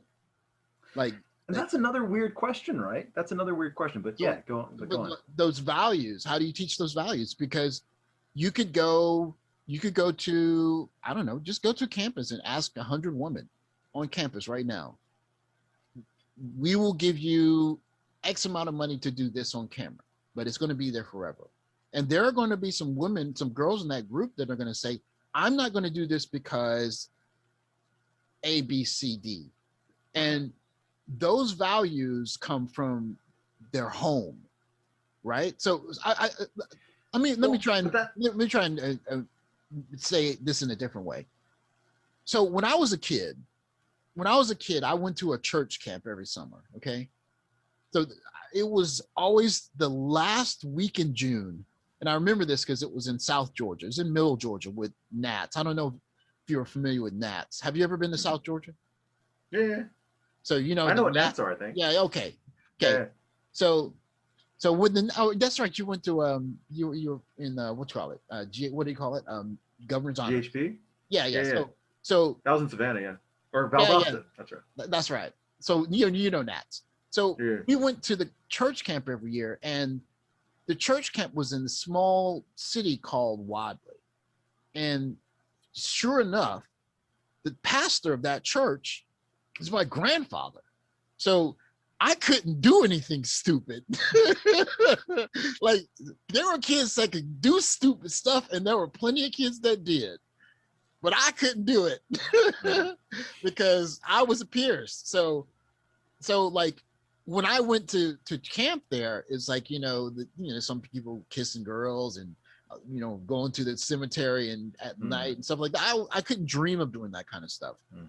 because like I would walk up to people and they say, "Who are you?" And I would say, "Oh, I'm Montrell Pierce. I'm the oldest son of the oldest son of Robert Pierce."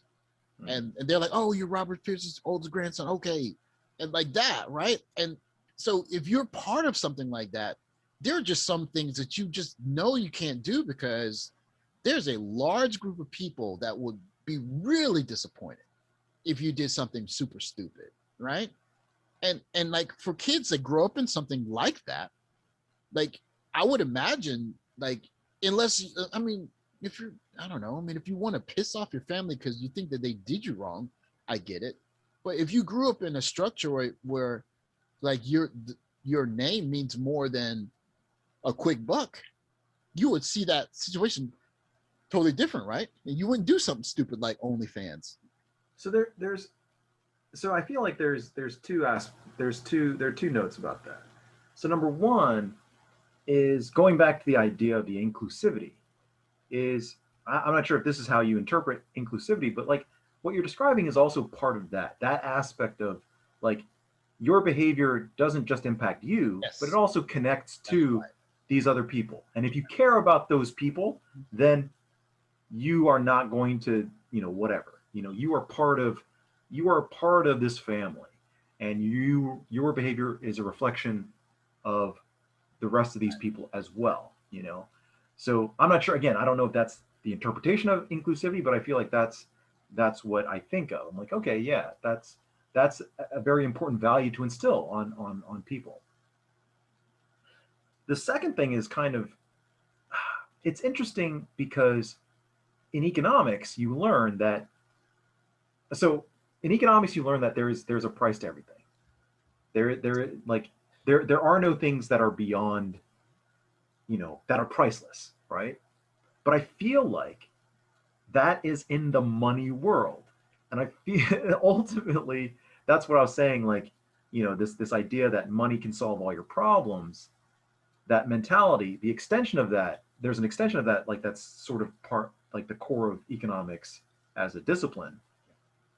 But I feel like what we're describing is and to instill the notion that there are things that money cannot buy, right? Like like morality or like Or family, respect or family, like family, talking right? about family. That's right. Those connections. And I think that as I sort of as a corollary to what I had mentioned before is uh, if you understand that there are things that money can't buy, there are limitations to money, and that there's a tremendous value that's associated with some of these things, then that's when you can kind of disconnect from this sort of this pursuit of money, this sort of insatiable or voracious, pursuit of money, because if you realize like, hey, a there are things that money can't buy, and b some of those things can be attained pretty easily, just by not being a terrible person. you know like because and I once you can kind of learn those two tenets, like it's incredibly freeing. It's really liberating, to be like, wow, like even a poor person can have a sense of satisfaction in life, or a sense of fulfillment in life, a profound fulfillment in life without billions of dollars, and uh their level of their life would not be improved that substantially by injecting a bunch of money into it, Yeah. you know like that's what I think is interesting, but but it goes back to like how do you where does that come from? Because frankly speaking, even that notion is constantly tested. To me, like I remember, in times where I'm in sort of financial straits, I'm often thinking like, man, I wish I started a porn site when I was in college, or I wish that, Well, I wish that I could steal something and I get a used bunch of money from it or whatever, you know, or like take advantage of some sort of weird inefficiency in the market and just make a ton of money or whatever. Like there are times where I feel like I can be compromised in that way, where I was like, man, I wish blah blah blah, you know. I wish I could just totally abandon all my morals. Well, but You know? and there is the. This is one reason why I want to make sure that before my daughter gets to a certain age, I want to have a certain level of wealth, is because I don't want I don't want her to have to be in a position where she has to compromise morals for survival, right? Because But there's a even difference. that, Because there's a difference there's no between, amount of money that can protect her from that. You know? well, in a way, but if she has a place to stay and she has survival money or whatever, like she would not be subject to, I have to do this to survive, as opposed to I'm doing this because I want fast money. Now, if she wants fast money, and this, I'm going in a circle, but this is what I wanted to say. I think the highest form of respect that a child can show their, or a grown up child can show their parents, is them making a decision or not making a decision and saying, I don't want to disappoint my parents. Like if a grown person, a grown child, 20, 21-year-old says, I'm tempted to do this, but I don't want to do this because I don't want to disappoint my parents. Like, I think that's the highest form of respect that a child can show their, what their parents sacrificed to raise them. Because if that child is self-aware enough to know, this is a decision that I've considered making, but if my parents knew that I made this decision, how would they feel about it? As opposed to them not caring. And if those children are to a point where they don't care, then the parents made some mistakes early on, right? Well, but it's a two-way street, right? Because the kids can have that. I think for me, the biggest difficulty is that the relationship, the parent-child relationship, is is organic. Like it's sort of, you know, it's not like you can't really separate the two things. Yeah. Because the parents have to be worthy of it, of that respect or of that relationship that the child is bestowing upon them, right? So at the same time that the parents are trying to teach the children, these these virtues, the parents also have to be worthy of it. And I think that's what's also tough. It's kind of like a way, it's also sort of its own sort of checks and balances within in and of itself, because having a child is kind of forcing me to keep my own morale, keep my own morality, because Oh, I'm just, yes. I mean, you know what I'm well, I saying? mean, you were just talking about money, right? I Like, want to be worthy of my kids' respect. I want to be worthy of my kids' but love and honesty but and you were all just that talking stuff. about money, right? Like, Yeah. there's a way your children can grow up rich and not appreciate money. They can Mm-hmm. grow up poor, not appreciate money. They can grow up poor and appreciate money. They can grow up rich and appreciate money. Yeah. Like, a lot of those lessons come from lessons that they're taught from the parents. So Right. so a poor kid who understands we have a budget for Christmas, and the reason we have a budget is because this is our standard of living. They get a Mm-hmm. they get one or two toys for Christmas. They appreciate them. Or you have poor kids, and this you have a lot of this in the Black community. You have poor kids whose parents go out and, or I'm sorry, parents are more than likely they're in a single parent home. Then more than likely it's probably one parent than the other. I'll stay away from which sex, but their parent cannot afford Jordans, and they find a way to afford Jordans, and so that child starts believing that I deserve this because I'm me, and then the value dynamic is totally off. So then the dynamic becomes, I got to find a way to afford this because I'm owed this. Like, society owes me this, and it totally warps that dynamic, as opposed to the kid who appreciates it, who says, okay, I really like Jordans, or I really want a pair of Jordans. Let me see if I can find a way to supplement my parents' income so that I can get Jordans on my own. And this is away from parenting, but this is one reason why I'm against the fast money dynamic, is because if you take the time to formulate that idea and make the money. By the time that kid makes $250, that kid may not even want to use the money for Jordans. He might say, you know what? Maybe I can take this $250 and I can turn it into 500. And that's why I think like it's really important to teach values to kids, right? Well, like, yeah, go ahead. well, I mean, this reminds me a little bit about the. So what I'm noticing is that I'm hearing an increase of stories of these YouTubers getting into these huge scandals. So like, there's a YouTuber named David Dobrik, and I'm honestly I don't really know why he's famous, but he has a huge YouTube channel, and uh, he kind of built up like this clean cut sort of prankster sort of reputation, and he seemed like a really sweet kid, a really smart kid, and he had like all huge um, these huge endorsements.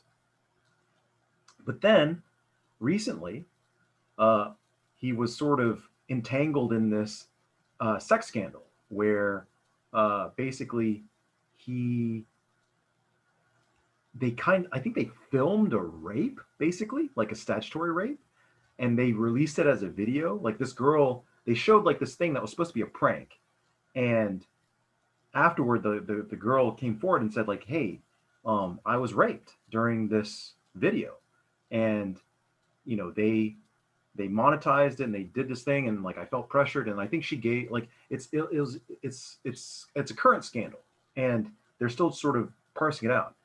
And like he came out, and basically the bottom line is that the recent episodes is he came off as like this really callous, this really kind of seedy, Yeah. the whole his whole reputation was destroyed, and you kind of saw like in his apology videos that it was really calculated. It was really just kind of gross.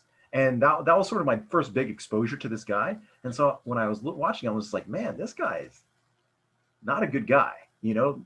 And then again, like maybe also like at the same time, there's this other big influencer named James Charles. I think his name's James Charles. And he also, again, seemed to have like a really kind of nice uh, persona in He? his, That's a he? and it's a guy, but he's like a makeup guru, and so he puts a lot of makeup on. Yeah. And so he also got embroiled in this weird underage sex scandal thing where he and he's also coming across as this like really shady, seedy, and he's a kid. So both these guys are kids basically. Like they became very rich, very young, and then they do these things that, I mean, I don't want to say like that young people do because but they made mistakes, but like it seems clear that it's like, or again, maybe I'm overgeneralizing, but I feel like it's this fast money concept for you. Well, like you're saying, well, it's like they get rich before they know how to earn it. well, I wouldn't say that. My father has told me this on several occasions. This is like the standard by which you're considered a successful parent. Do your children grow up to contribute to society? Contribute. So contribute to society means you're doing something that is moving society in a direction forward, something positive. Because if you're grifting, then obviously you're taking from society. And so this is one of the, oh gosh, this is one of the, I mean, I worry about the future of American society because, I mean, how many, there are parents that are raising their children to be YouTubers. Like, get rich. And it doesn't matter how you get rich. Just do something that people want to watch and go viral. And okay, that's great. You get the money. But if you get the money that way, and this is the sad tale of the bad Barbie chick, and probably the two YouTubers that you brought up, is that It's the reason why I don't play the lottery. You get money that way, and you forever think that it will the next 20 million will be the same way. It will be just as easy to obtain, and it's not the truth. And it's a downward spiral. It's just like strippers. You're 19 years old and you're making $100,000, and you're going to think for the rest of your life that it's that easy to make $100,000. So are you going to? How can you value $100,000 when you can make $3,000 in a weekend? Like, how can you value it? How can you value a Mercedes when you can make enough money to buy a Mercedes at 19 by taking your clothes off for 3 months? You're going to think that it's always that easy. And so when you can't do it anymore, what are you left with? Like, you're 27 and no one wants to see you do that anymore. How do you what But I can you think do? that's part of why you hear. I think that's part of why you hear all these stories, particularly with actors and, or I guess like it's any celebrity, right? That that that sort of complains about their lives, the lack of privacy, or certain lack of comforts or certain inconveniences.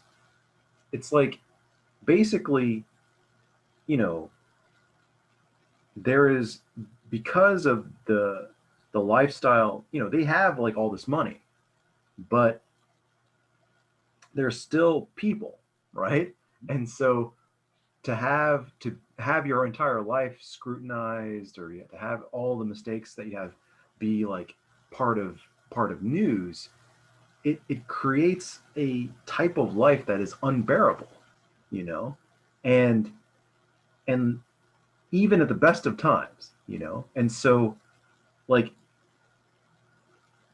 if you're a YouTuber, and for example, and you have like fast money, and you become, you try to emulate that same lifestyle, you might get all of the negative parts of it, and then when the money's gone, then then you're kind of like worse off, because you don't have any of, like, you can't even fall back on like the acting talent or whatever that you had, or whatever brought you to that level of fame in the first place.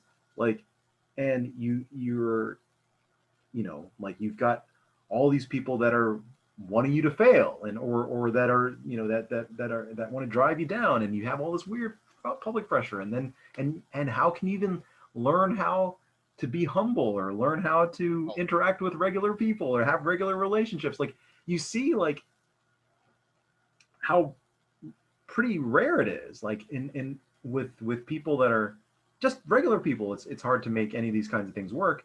But then when you factor in, like, all these, so many celebrities are on their fifth and sixth, whatever, or they marry multiple times, or they have like difficulties with the relationships, or even the relationships that they have. It's just like, it makes sense, that it doesn't oh, work. but and this is why parenting is so important, because Yeah.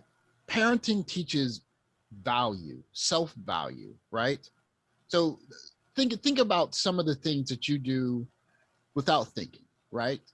You don't, well, I mean, of course, this depends on the culture, but when you're eating rice, you don't eat rice with your hands, right? You sit up with your back straight, or or I would hope, depending on the person, you sit up with your back straight. You don't eat with food all over your mouth. Like, you say grace or itakimas or whatever, and you show appreciation before and after. They're just things that you do, and those things are a way of showing how you value not just the food itself, but you value yourself. Like, if you see people that eat with and they don't care how messy they get, obviously they have a different feeling of value, right? So if you teach certain levels of value to a young child, they're going to carry on that. Oh, I'm this important. This is important to me. I have this base floor of self value, self importance, So there are some things I'm going to do and some things I'm simply not going to do. And I think as you know, they continue in their maturation, that expands. They're going to have some friends that say, you know what, I'm going to start a TikTok channel and I'm going to do this. And they're going to say, well, my parents don't let me do TikTok. And their friends will say, why not? And then they'll say, why can't I do TikTok? And then you can sit down and tell them, we don't want you to do TikTok because of this reason. And, you know, of course, continue, I don't understand why you won't let me do it. And then maybe when they're 25, they'll look back and say, okay, I appreciate you guys not letting me do that. Or, But it's hard, yeah. I mean, well, because like it's hard. basically the what makes things even harder is, to me, one of the one of the sort of underrepresented aspects of parenting is that, especially when it comes to like what we're talking about in terms of the fast money and that kind of fast fame and that kind of thing, is that basically like you need mistakes to learn to make corrections in your life. And usually, under normal circumstances, when you're young, the mistakes that you make are pretty low stakes. You know, like you maybe cut somebody, or you bump something, or you break something that has to be replaced. It costs maybe like $50, $100, a couple $100, you know. And then like, but if you carry on, like, so if you carry on those habits into adulthood, then you're making accidents that kill people or that ruin people's lives or that cost millions of dollars, right? And so the thing is, that's basically what happens to these kids. If you have fast money, that's what happens. Is that you have not learned anything. You just have the capacity to do a lot more damage, you know? And so if you haven't learned those lessons, then that's what's going to happen. Then that's when you, I mean, Well, again, I'm assuming. I would substitute lessons with values. Sure, you know. But Well, like that's the thing. It's like, you know, that was for me like why I have a little bit of, that's why I have more empathy for some of these kids, because it's just like, you know, it would suck if the first mistake that you had out the gate, if you accidentally killed someone, or the first thing, you know, like if that's the thing, it's like, oh man, like that's a harsh lesson. Like if you made like a silly mistake and it cost someone their life, or it really did something, or you did some significant damage to someone, like, you know, in terms of like these maybe these sexual allegations or whatever. If you ruin someone's life, you know, when you're young, it's like like that's what's so hard, because well, we're robbing them of their ability to kind of learn and to actually be better people, you know, to well, adjust their behavior. it's a moving target, right? Like Yeah. you have to teach your kids, don't do drugs, don't drink and drive, like don't take nude photos and send them over the internet, Mm. like don't chat in chat rooms with people that you don't know on the internet. It's a moving target, so like it's really easy to make one of those big mistakes. It's one of the hardest parts of parenting. Is I mean, our parents didn't have to worry about a lot of the things that we do. So I mean, even when we were on AOL, like, oh my gosh, we were in college. AOL's college. We didn't But even have. one thing, Yeah, go ahead. one thing that is kind of infuriating to me, like, is there is one part that's infuriating, which is if you have a lot of money and you're able to keep it for the most part, then you can sort of insulate yourself from the negatives, and you can kind of delude yourself, and you can kind of avoid, like, basically, like if you like sometimes you can live your life without learning any of these lessons or these values, and you can kind of get away with it with enough money, you know. And that's the part that's somewhat infuriating to me, is that like I'm just like, man, like there's a part of me that wishes that like there was instant karma, or that there was like, you know, that, you know, God would strike them down or something, like, you know, smite, you know, or who knows.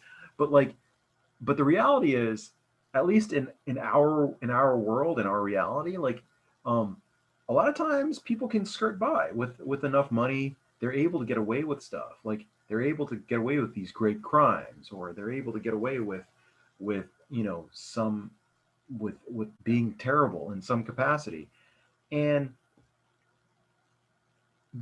they're not checked on it. And so that's one of the things that's hard to explain as a parent, to explain, like, you know what, this is not going, you can't get away with this behavior. It's like, no, he's a very nice guy. It's like, well, if he didn't have money, then he would actually be terrible. It's like, well, he's fine because he has the money. He doesn't have to feel the stress, Well, and he can well, be smarmy or whatever.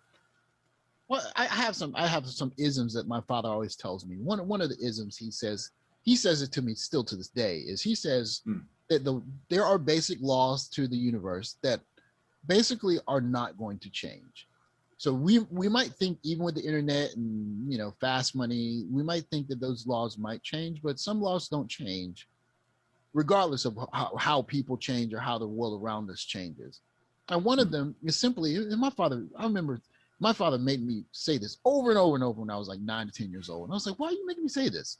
He said, character is what you, or how you behave when no one's looking. And so I Mm. remember, like, why are you telling me this? And he's like, just remember, it's the way you behave when no one's looking. And so, I remember thinking, in college or whenever I was young, like, okay, character's who I am when no one's looking. Okay. And so if you live by just certain rules, there are certain decisions that you won't make, right? But the other part of it is, of course, you have rich people who may be able to skirt responsibility, right? But they can't skirt, or they can't avoid the tarnish, right? Like OJ Simpson bought himself freedom, right? But do you know anyone that believes he did not kill Anna Colson? Anna Nicole? I forget his, whatever his wife, Oh, gosh. whatever his name is. Like, do you Um, know anyone that believes that he didn't do that? Like, he can't get away with the fact that people believe. I don't know if he did or not, but people still believe that he did it, right? Or I'm trying to think of. I would like to think of. I mean, or who is it? Woody Allen, right? Like, Nicole Brown Simpson. we're all talking about Simpson. But like Woody Allen, he married his, like, he didn't he like marry his like stepdaughter or something? His daughter, yeah. Like, okay, he technically he got away with it, but he's still a damn creep. I mean, I mean, seriously, it's not like people are going like, oh, you know what? We forgot that he married his 14-year-old stepdaughter. Let's go watch this movie. Like, people, I mean, you can buy the freedom, but you can't. I mean, that's where honor comes in, and maybe in American society, maybe honor and shame don't mean as much as they did, but they're still there. Like, it's still there. So The thing is, like, honor, yeah, go ahead. yeah, like to me, it's weird because I go back and forth on this a lot, which is especially like living in Korea is I feel that this concept of character being who you are when no one's watching. I feel that for me, I I struggle with I struggle with it a lot because I, I just exactly what we're talking about is that there are times where I feel more and more that people get away with it. People get away with, with not being, with having poor character, you know.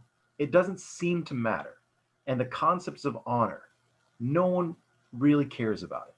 Like that's the thing that I butt up against, where I'm just like, if honor only matters to like these four walls that I live in with my family, like what good is it?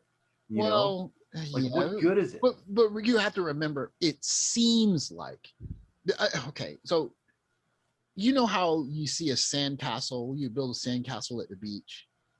Like, if you're watching that sandcastle every time it gets hit by a wave, you don't see the sandcastle disintegrate after one wave. It happens little by little by little by little until basically it's gone. And so when I think of how like little transgressions erode bigger ideals in society, I think of it in that way. So like every time someone screws someone and gets over on someone else, and I don't know, they find a way to get rich. That's a whole circle of people that no longer believe that that value works in that society, right? And so if that group of people grows and it grows and it grows to the point where no one believes that hard work is the way to get to success in society, then you have a country like America where no one wants to be a damn teacher and everyone wants to be a YouTuber or an OnlyFans. So Go ahead. I want to posit something. Sorry to interrupt, but I wanted to posit something to you. And this is a revelation that I had recently that made me really depressed. So when I was younger, I used to wherever I traveled, I used to carry a plastic bag with me. And everywhere I went, like if I went to a park, I'll just pick up any trash that I saw. I'll pick it up. I'll put it in the bag, and no matter where I went, it was something that I thought was remarkable because no matter where I went, I would always be able to fill up my bag with garbage, right? And it was something that I did for a long time where I was like, you know what?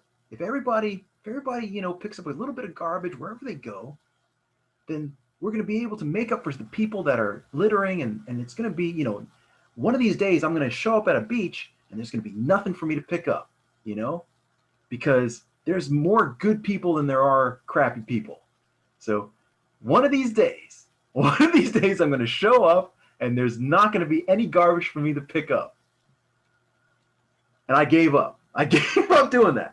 After years and years, probably around 10 years, I did it. Like it was up and through when I was living in Japan, basically. And and then I just stopped, man, because I'm just like, I just got so depressed. It's interesting you mentioned that because I work at a couple of schools where I think once a semester they have a drive where basically for the first half of the school, or basically the school day, they'll just do a beautification project in their community where every student in the school on their way to school, they walk with a trash bag and they pick up trash. And then like after they get to school, they'll be in their like recess clothing and they'll go to certain areas and like do beautification projects, right? And that's really interesting because it's an idea totally foreign to us that you would take a day of school to go and pick up trash. Right? Oh, sure. Well, but that's the thing. So the revelation that I had, so like I said, I had quit doing this a long time ago. But the revelation that I had was just like, at the end of the day, this was the proof in my mind that there are simply that people are that basically people were inherently bad, or that there are more bad people than there are decent people because just like or good people because it's just like I felt like if there were more or even comparable, like again, this is like really sort of there are so many holes in this logic, but just in that regard, I was just like, man, like I feel like this is a pretty simple thing that at the end of the day, nobody likes seeing garbage everywhere. I can't imagine that there's anyone that would say, I like seeing garbage on the streets. I like seeing garbage on the beach. I like seeing garbage. So you would think that enough people would clean it up, that people would just like, little by little or hold your own garbage, like, just like there are all these, I don't know, but no one has. Yeah. No matter where I go still, it's just like, well, like I said, like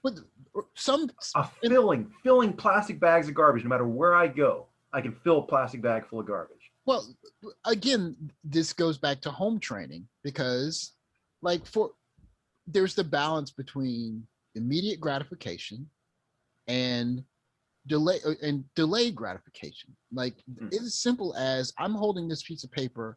I don't want to hold it anymore. I throw it on the ground, or I just hold it until I get to a trash can. And that simple ability to hold off on what you want to do now for what is best to do later, that's simply discipline. And discipline is taught at home.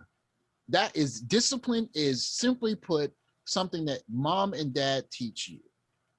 This is, you should do this because it is the best thing to do, it's the correct thing to do. And of course, you can't make all kids learn that kind of discipline, but I will say this: if you compare Japan to other countries, like that, that simple idea is certainly taught a lot better here than a lot of other places, right? Go ahead. But that's the thing. That's what also makes me feel. That's what makes me question. This is part of the struggle that I'm having. Is I wonder to myself, who is deluded? Am I the deluded one, or are other people deluded? Are we all deluded? Because another example that I had recently. I don't know if I told you the story, but basically, like, um, I had, I have, one of the coolest things. I think I did tell you this story. If I have told you the story, just stop. But like for me, uh, I like collecting hotel soaps and things. Did I tell you about this? Hotel soaps I'm not sure if I can remember. and toothbrushes and stuff. Like whenever I go to hotels, I collect like the extra stuff, and I would always accumulate all these things. And like someone told me like something cool that you can do with all that stuff is just give it to homeless people. Oh And I was yeah, you like, told me that one. You told me this. yeah, yeah. And so this is another example where I just felt so depressed because as much as I would love for my child to see the habit of me going like week after week or month after month, going to a place where there are a lot of homeless people and then giving them food, like there was a moment when I went out to give these packages out to these homeless people, and I'm just like, I cannot, this seems so fruitless to me. Same with the garbage. It's like these people, like I do not have enough money to Did you? give these What, people all the food and all the stuff that they need. did you grow up going to church? I did. Okay, so you grew up Christian. Yeah.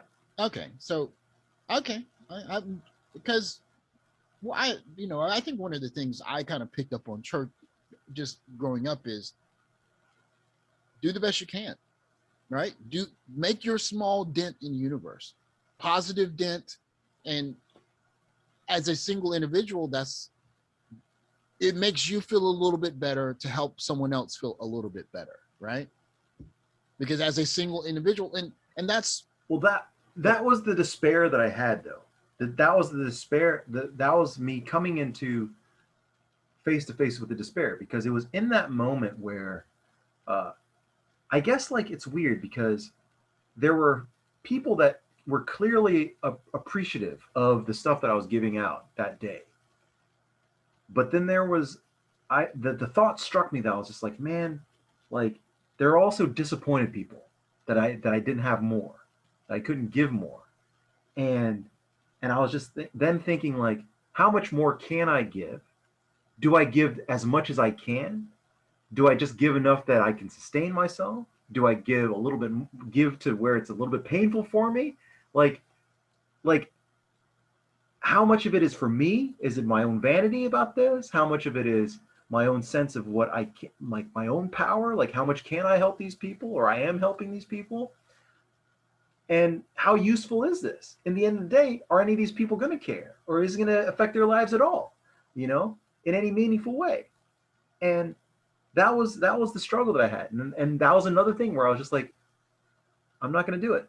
And that was the other part. That was the other thing that hurt me was I was trying to I wanted to get my wife into it, and my wife was just like, I don't want to go there, and I don't want to bring Aaron there, and I'm just like, so it's just me by myself, just doing well, this thing, and I was questioning like even myself. Again, it was just like my own sort of maybe shakiness of confidence, where I was just like, is this useful? Is this a useful, you know, well, well. part of my time? Or I'm gonna point to number four, right? The feel connection can feel connected to others. You see mm, this one, right?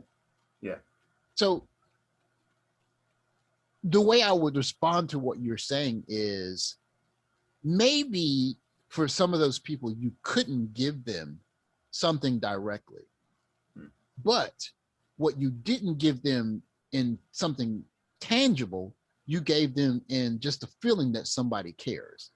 Because if you're down and out, imagine if you're on the other end of that, if you're one of those homeless people down there and you see people walk by day in, day out, and one day you see someone comes down and they care, right? Like someone cares. Like even if you didn't get something that, if you didn't get something that particular day, it could just be that heartwarming effect. Think of it like this, right? Think of the kid that's getting bullied at school, and all the kids are bullying that kid, and one kid looks at that kid and say, you know what, I'm going to sit down next to that kid and eat lunch. Like, did he solve the bullying problem? Of course he did. But that small gesture can create a ripple, because remember, we're social beings, right? So like, oh man, doing something kind, sometimes it can have an effect that we can't foresee, right? Go ahead. So no, it's really powerful that you bring this up, because you're kind of like, I love what you just said, but simultaneously it also reminds me of how jaded I've become, because I remember making a declaration to myself when I was in, I think it was just after high school. Basically, oh yeah, it was, no, sorry, it was into college, basically. Like once I decided to become a teacher, because I remember, speaking of feeling connected or feeling supported, is like I just felt that um no one believed in me. Like none of my teachers really thought I was a good, like particularly good, or I thought that I thought like I had a lot of potential. And in retrospect, I'm just like, man, I think I could have been a really good student, but I didn't really get any support from like any teachers or my family or whatever. Like, so I wanted to, like, so I made a declaration to myself at the time that, like, you know what, I don't want anyone, I don't want to be someone else's excuse to not do something. Like I want, like, because um I used to remember, so the reason I made this declaration, because uh, a lot of people would exaggerate and say, like, no one believes in me, or no one cares about me, or whatever. And I made this declaration to myself, like I'm going to be the person that cares, so that no one can say, no one cares. You know, like that was this stupid. Well, but that was the declaration I made myself, because I'm just like, I'm, that's the kind of verb I think that a 20-something-year-old has. Like, I'm just gonna be I'm gonna be the ray of hope or whatever. It's like no one can say that, because I'm always going to be a supportive person. And now I'm just like, no. Well, It's like nobody cares. I can understand. I'm also gonna ignore people. Well, I can understand your level of jadedness, but I mean, I've had a couple of experiences that have kind of reformed me. So I just know that a small act of kindness can just go a really long ways. I could go through them one by one, but one as simple No, as, but go I ahead. appreciate that. No, I think I needed to hear this. Well, I'm glad I'm hearing it now. I think I Well, needed to hear it, so like, so uh, I I guess like 4 or remember 5 months ago when I went out there. I remember I'll I guess it was 3 months ago, but I'll skip it. When my mother passed, right? hmm. it was. I mean, she passed in November, so it was right before Christmas, and I remember it was a really difficult time for us. And Hmm. during that time, there were my I have my aunt who lived in Boston. She still does. And then there were a couple of ladies from the church that used to come by every day and check on us and cook dinner for us. And I Hmm. still remember that to this day. As a matter of fact, I need to get them something. Gosh, but I remember to this day, like that act of selflessness, that they would drive across the town, or 2 3 times a week, 3 times a week, make dinner for us and check on us and see, are you guys okay? And like Hmm. that, things like that kind of stick with me. Like if Hmm. someone is that selfless to me, then there's no excuse for me to not be the same level of selfless to someone else who needs something, right? Hmm. So like I teaching a kid about feeling connected, maybe you can't solve the big problems, but one thing you can do is help someone else who might need some help. Even if that little bit of help is, oh, there's a new kid in school, he's not very popular, I'm going to be friends with him and play with him at recess. And although you can't put a quantity or a financial, like a dollar mark on that, there is value in that, right? There's just simple value in that. Like, you've heard Mark Zuckerberg's speech, right? Have you heard that one? Mark Zuckerberg? He did a commencement speech somewhere, and not to say that this is the reason why you should do it, but he said in his commencement speech that, I think he said that he was in a class, I don't know where he was, I forgot where he went to school, somewhere, one of the Ivy League schools, and like he was sitting Zuckerberg in a was Harvard, yeah. Yeah, I think so. And he said he was in the class alone and he didn't know anyone, and some guy sat down next to him and it's like, hey, what's going on? And he said, one reason you should be nice to people is if you are, you might get hired by the CEO of Facebook. It was, so he actually hired the guy, right? So, but just saying, like, you could look at it as a monetary, do it because it'll pay off, but just there will always be value in being a decent human being. It may not seem like it because you can't monetize that, but I mean, Jesus was a decent human being, and people don't remember who was the richest person in the planet when Jesus died. They do remember Jesus dying though, and they celebrate it every year. It's just like, who's the richest person when Martin Luther King was assassinated? Who knows? Nobody knows. Nobody really cares. But Martin Luther King is celebrated every year. Abraham Lincoln's head is on the penny. Like, people don't celebrate John D. Rockefeller. Like, he was rich, good for him. Like, his name is on some buildings. Okay, cool, yay. But like, the people who changed history, I mean, we celebrate. I don't know. I guess we celebrate July and August. But that to me is a little bit, yeah. Like, that to me is a little bit of a stretch because it's like, yes, oh, but do you think that anyone will remember Kim Kardashian or Paris Hilton 20 years after they're gone? Well, no one's gonna remember anybody. Like, it's just like, there's only gonna be like maybe 2 or 3 people that are remembered by anyone. Like, because like that cannot be the standard. Like, I appreciate that as an anecdote. I think that makes the point. But basically, that's what you're talking. Another part of what you're talking about is what I struggle with. Is there's a part of me that's just like, you need to be important to the people that care about you, right? Because that's the other thing, is like, you don't want to get like. So for me, that was a big illustration where, for my, like, in the case of my mother, she put a lot of stock in this concept of community that didn't really care about her. So she did a lot for the Korean community, for these quote unquote friends of hers, but they were really taking advantage of her. But she was constantly just like giving them stuff and buying their crappy products and going to these doctors or whatever to try to support them. And in the end, none of them showed up. Nobody cared when she died. None of them. And like, for me, there's also this sort of balancing act of just like, what? Sometimes that's of making sure that you're caring for people. It's weird of trying to measure the worthiness of care, because like, this sounds really callous, but it's just like, are the people that I'm helping worthy of the care that I'm giving them?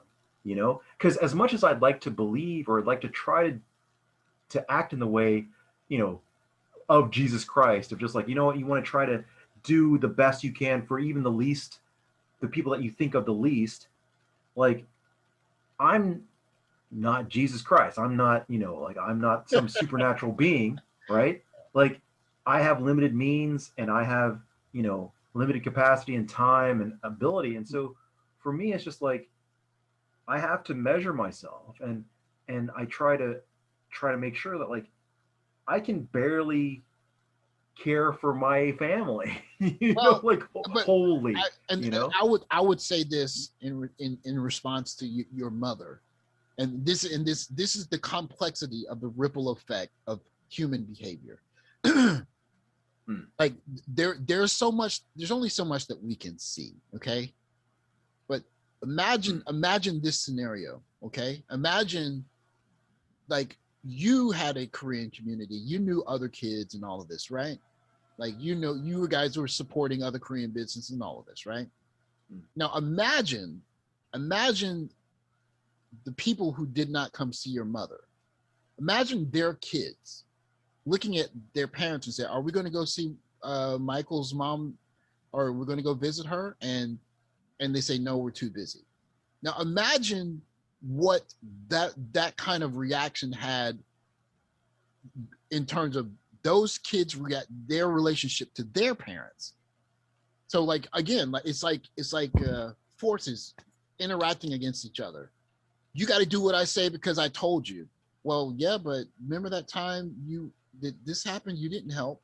So these kids have internal conflict like, well, you said this but you didn't mean. So this complexity of human behavior where I I you said this but you didn't do this.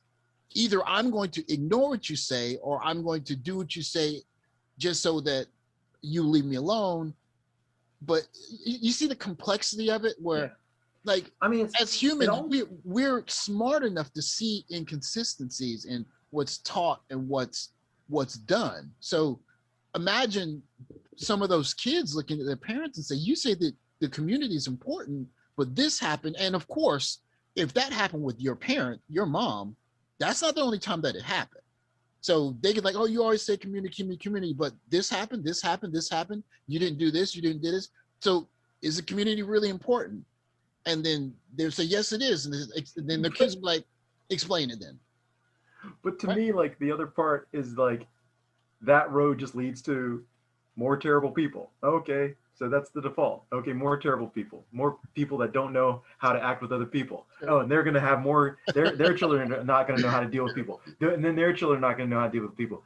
Like to me, like there's the cynical part of me that's like, I don't even care about them, and they're just gonna keep reproducing. They're all gonna be clueless forever because they're not gonna pick it up, or who knows.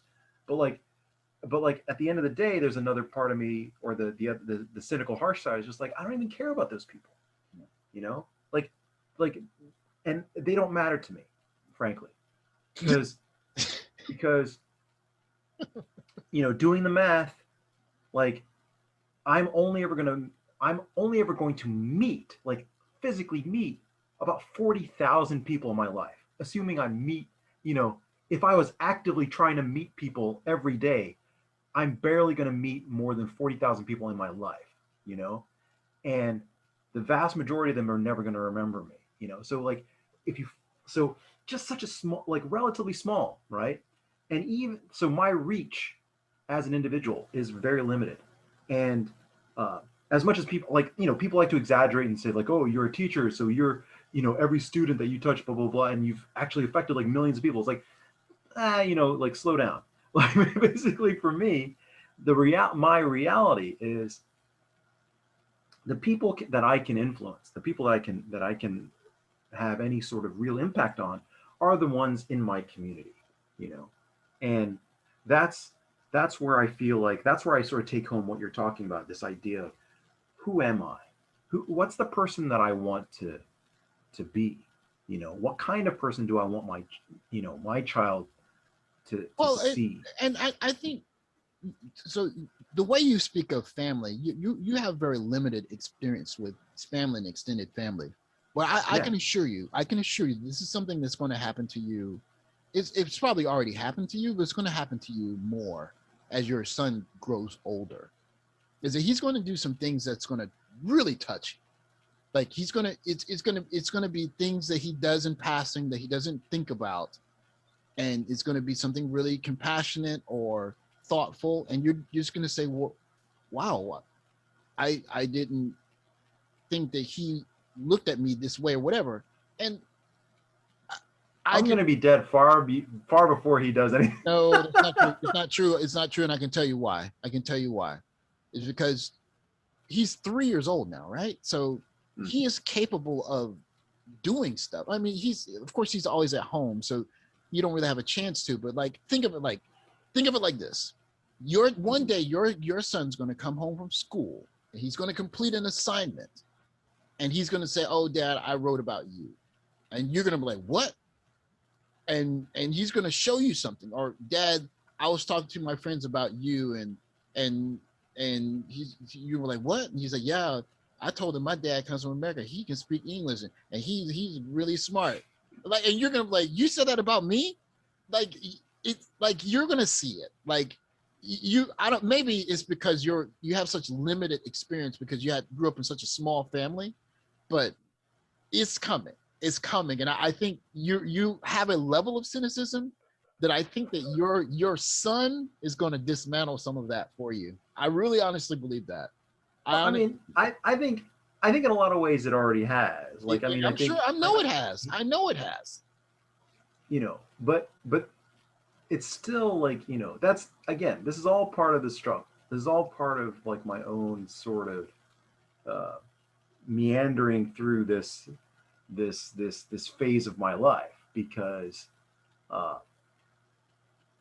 yeah, like because basically every day things are changing. Every day my perceptions of things are changing, and and it goes back to what we said originally. It's like I am in my mid 40s and I still don't know what I'm doing. You know, like in life, I still haven't figured anything out. I'm still like, you know, I'm still trying a lot of things for the first time, you know, in terms of, you know, especially even what I'm doing right now, like whether it be the podcast or whether it be the business I'm doing, the work that I'm doing, like, and trying to adapt to the times and the technology, like all this stuff is really new for me. And I find myself, I'm trying to reinvent myself. And yeah, like I've only been a father for 3 years, you know, like it's like, I'm still figuring that whole thing out too. And that's going to be a process. Oh, how about the day that your son comes home and says, "Hey, Dad, I want to do rhythmic gymnastics." You're like, "What?" You mean just like your old man did? Oh my God, yeah. That's so sweet. There's a hilarious episode of the Bernie Mac show. It's so hilarious.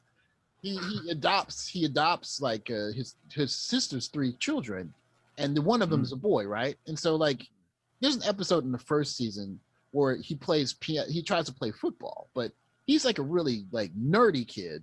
So like he plays okay, but like he has one game where he has like a really good play, but he gets knocked out. He's like, "Oh yeah, it was so fun, and I hit the guy and then I went blank and I couldn't remember." And his mom's like, "You think he should still be playing football?" He's like, "Oh, it's okay. He can play football," right? So so after like the last game, you know, he just doesn't play anymore. But the first episode of the second season, it's the same nerdy kid. He says, I think I want to do gymnastics." And it's like, "What?" And so the end of this episode has him doing rhythm gymnastics to the Eye of the Tiger. And it's hilarious. It's hilarious. But anyway, but it just, you know, he as a father, he had to learn, or stepfather, he had to learn to accept that his boy is going a different way. And and that's inevitable. Like my father wanted me to be an engineer, and I was like, I don't want to do that. So I mean, even he has to live with the fact that his son is on the other side of the planet doing this, and not typing a computer, you know, 2 houses down from him, because I want something different. And my little girl's gonna wake up one day and say, "I'm going to do something," and my jaw's gonna hit the ground. It's like, what? And that might be next week. Might be next week, Dad. I think I want to be a. She already be a YouTuber. Well, she's already showing me that she wants to do dance, and I don't know if I want her to be like an idol dancer or anything like that, but she might want to do that. What am I supposed to say to that? No, you got to be a mathematician. Like, then I know she's going to be an idol dancer if I do that. So, Right. so Right. that's the. I mean, that's parenting. It's, but you're going to see. You're going to see. Your son. We teach our children, but our teacher they teach us too. Our children teach us too. Yeah, no, I think you're right. I mean, basically, it's like I told you, like I feel like I've already had a number of really just sort of amazing. They're just like these crazy moments that I've had with my kid where I'm just like, wow, he amazes me in a lot of different ways. You got to And you got to wait until he starts asking you questions. You're going to start yeah, asking you but questions and like, it's "What, but Daddy? Why don't all you X?" but it's all the more reason, right? Because a lot of the times it's just a reminder of just how much he's observing, right? When you mention this idea, like, oh, there's so much like that I'm not aware of, but like, yeah, he's already sort of revealed himself to just be incredibly observant, and he'll copy behaviors and say words that I'm just like, where did you even hear that? Did I say that? Like, where else would you have gotten it? Aside from me, or maybe some books. I'm just like, wow, like it's just like, it's remarkable, and and so yeah, it keeps me on my toes in terms of just like, okay, I can't I again, what kind of human being do I want to be worthy of the level of observation that I'm receiving from my son, but also how am I going to help him to develop into the person that that I want him to be, or that he is going to be, or however you want to put it, I guess. Like, how can I make him? How can I make it so that uh, that he contributes to society, and that he's not a grifter, that he's not that he is on the plus side, Or, because or even if that becomes a YouTuber who is YouTubing something, a YouTubing, is that a verb? hmm, YouTubing something that helps people. I mean, it could be something that just oh, I don't know. makes people laugh, something Yeah, educational, whatever. Just not, what these guys. I mean, not that, but I you mean, get what I'm saying, right? because the other thing is just like, the arc of a person's experience is very long, and so like sometimes they need to go down this sort of terrible path to come back up, the other side, like I mean, speaking of YouTubers, there's another YouTuber that named Philip DeFranco that I really like.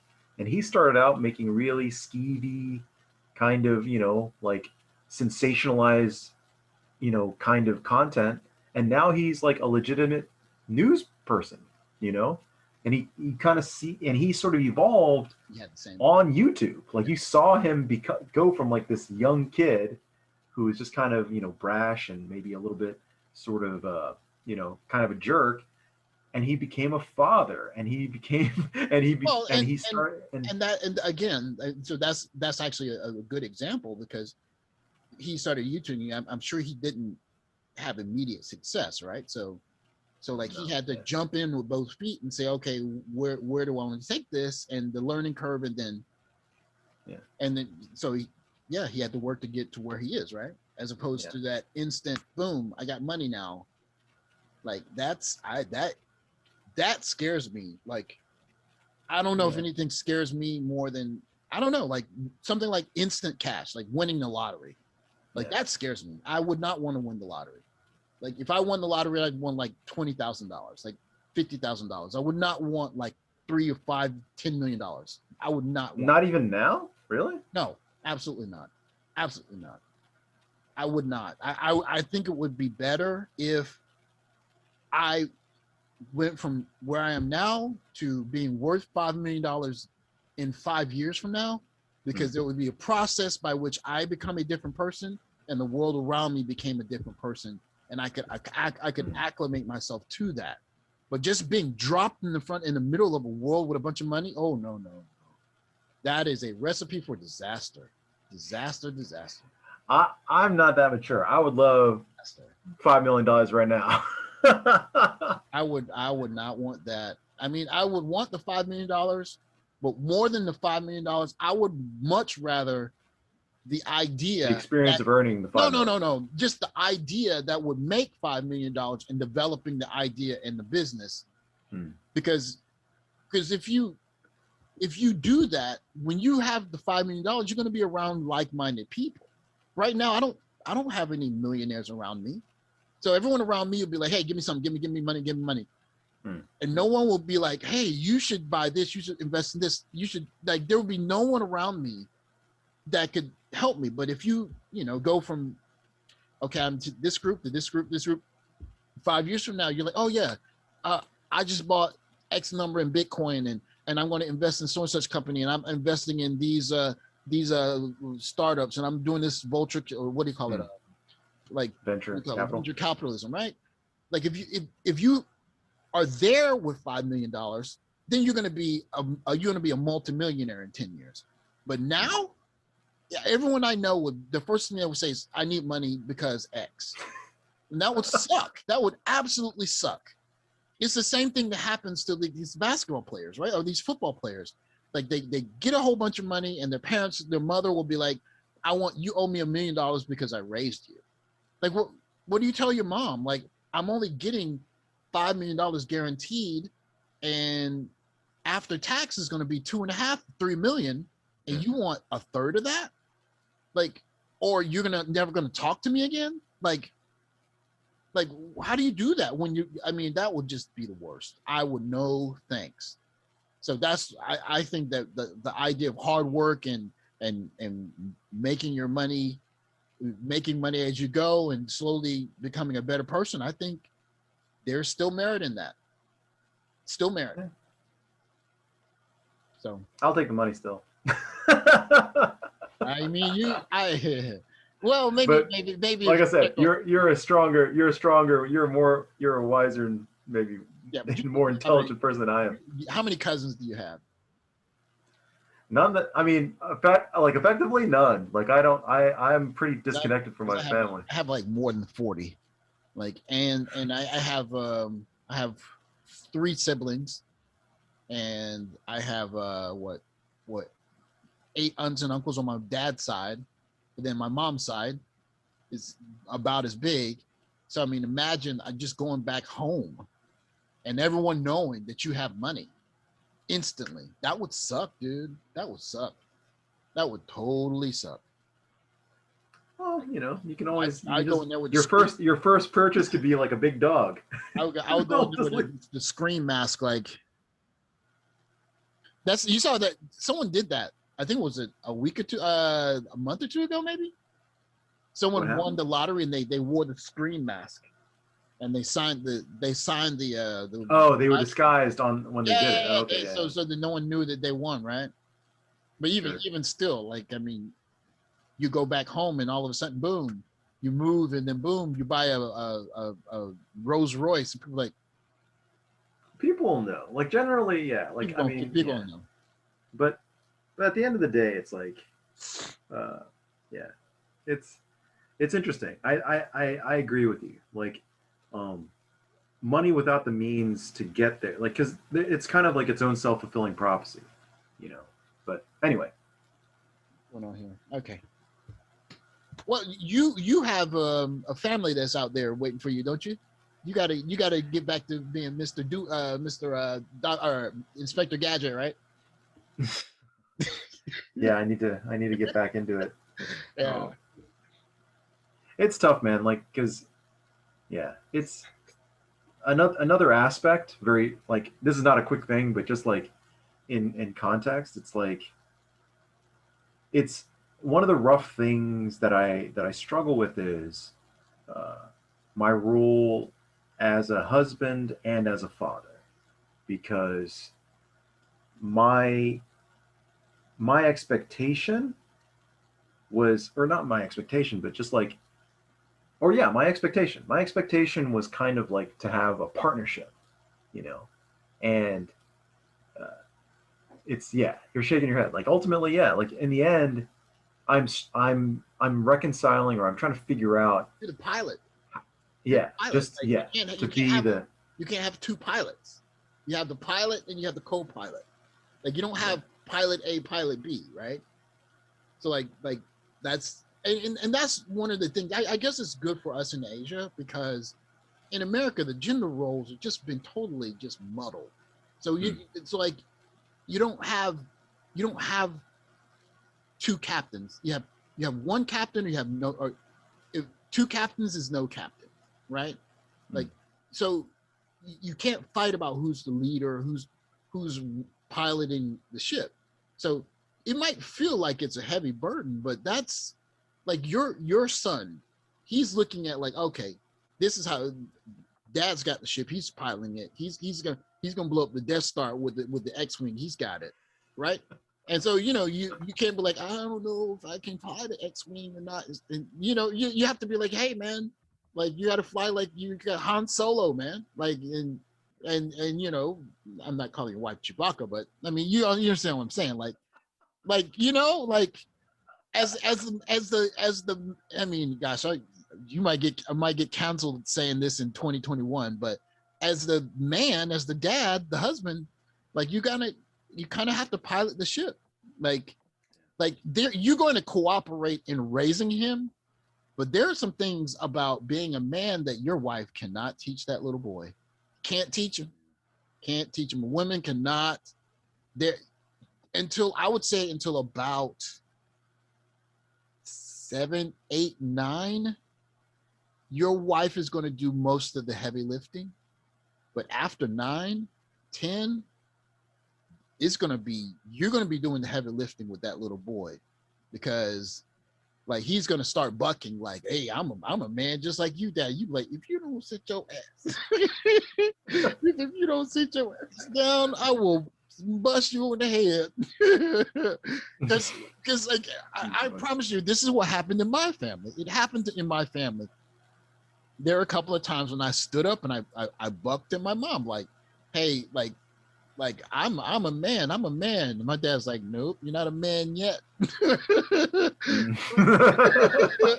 Because it's going to happen, right? It's going to happen where, there's going to be some discipline stuff where they go to the supermarket and he's like, I want candy and mama didn't give me the candy, so I'm just laying on the floor and kick and scream. And then all my mom had to do is say,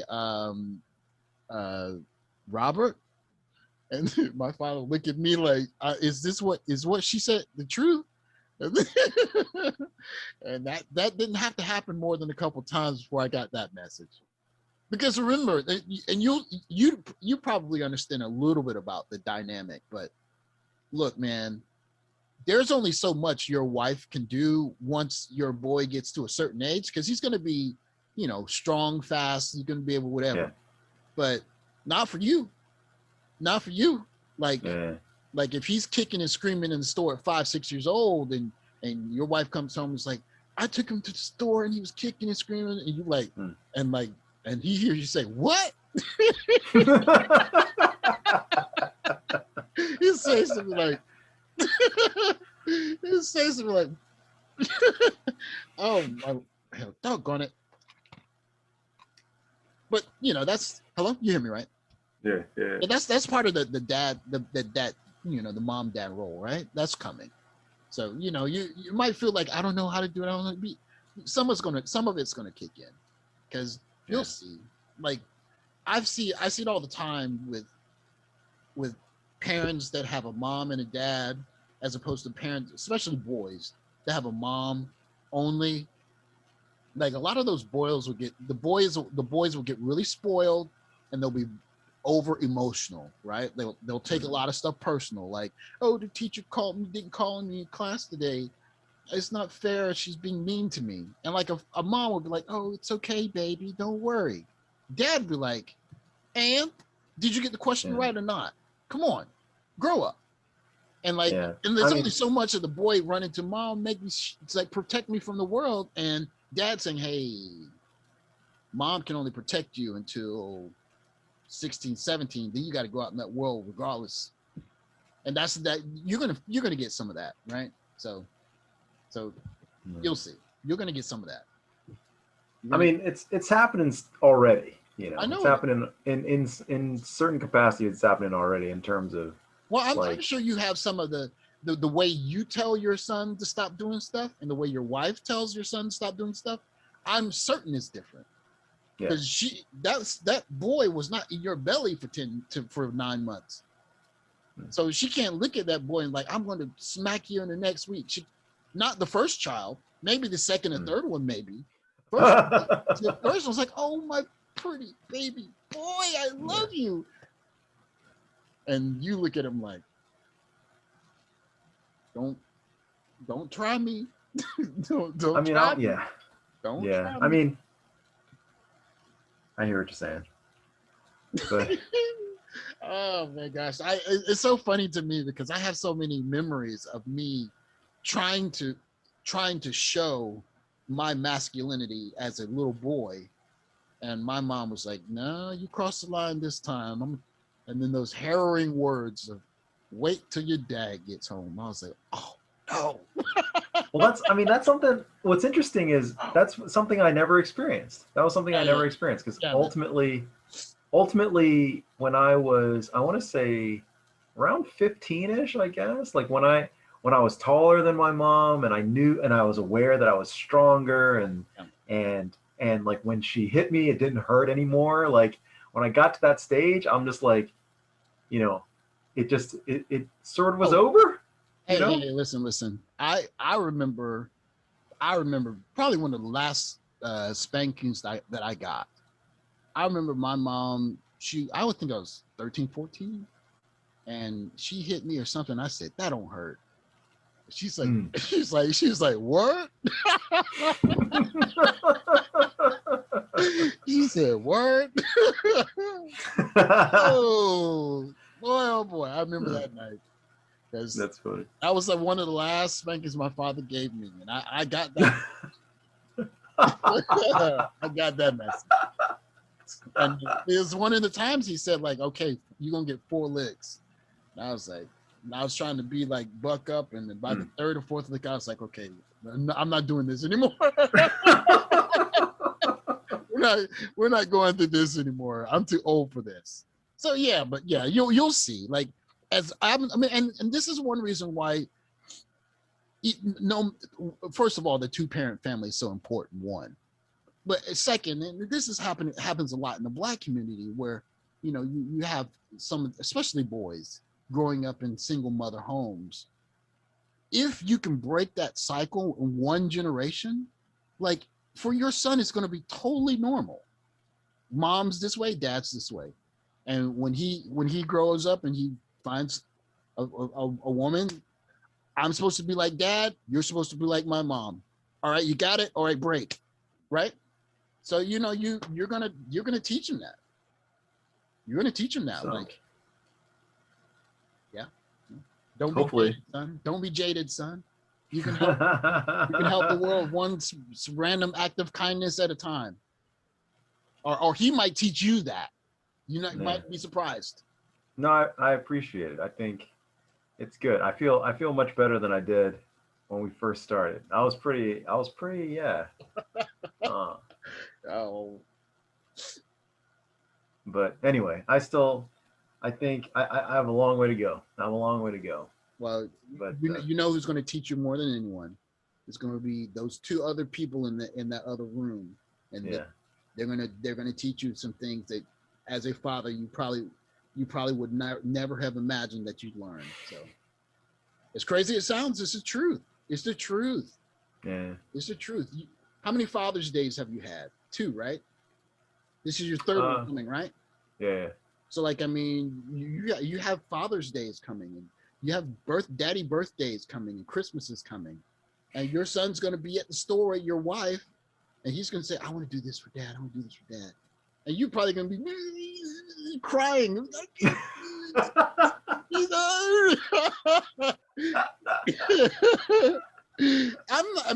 think I'm playing, Michael. You think I'm playing, but I'm not. You think I'm playing, but I'm not. He's gonna think of something. He's gonna be at the store with his mom, and it's like, oh, I want to do this for dad for Father's Day. And you're gonna come home. It's like, oh, he may be a meatloaf in the shape of a heart.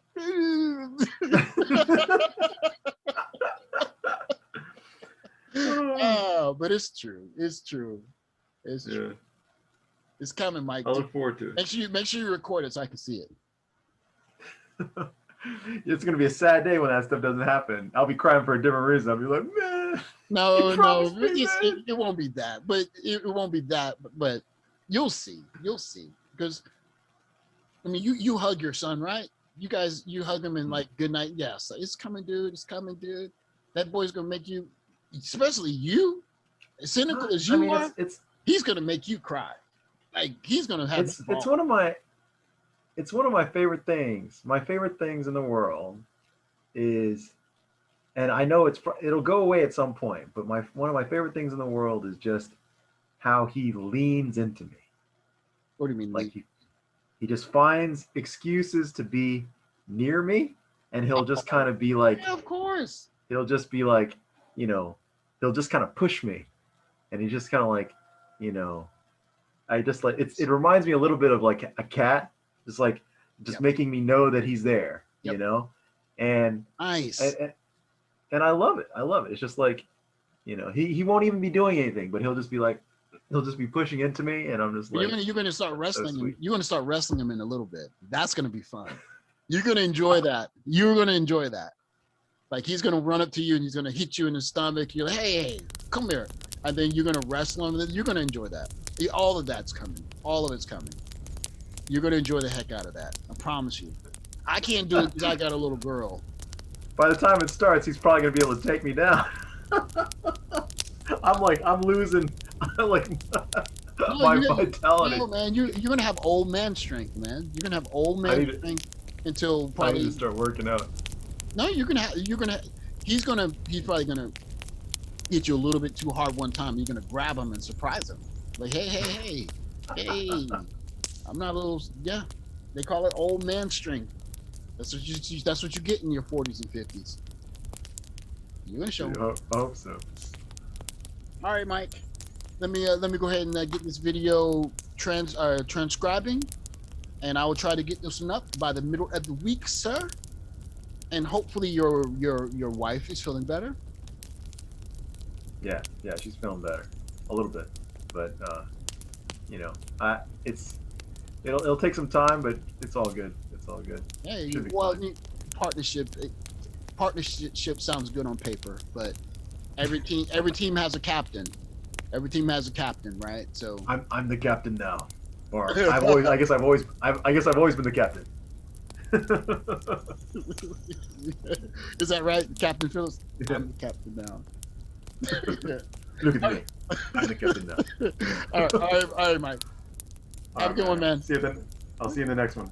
All right. See you. There we go. And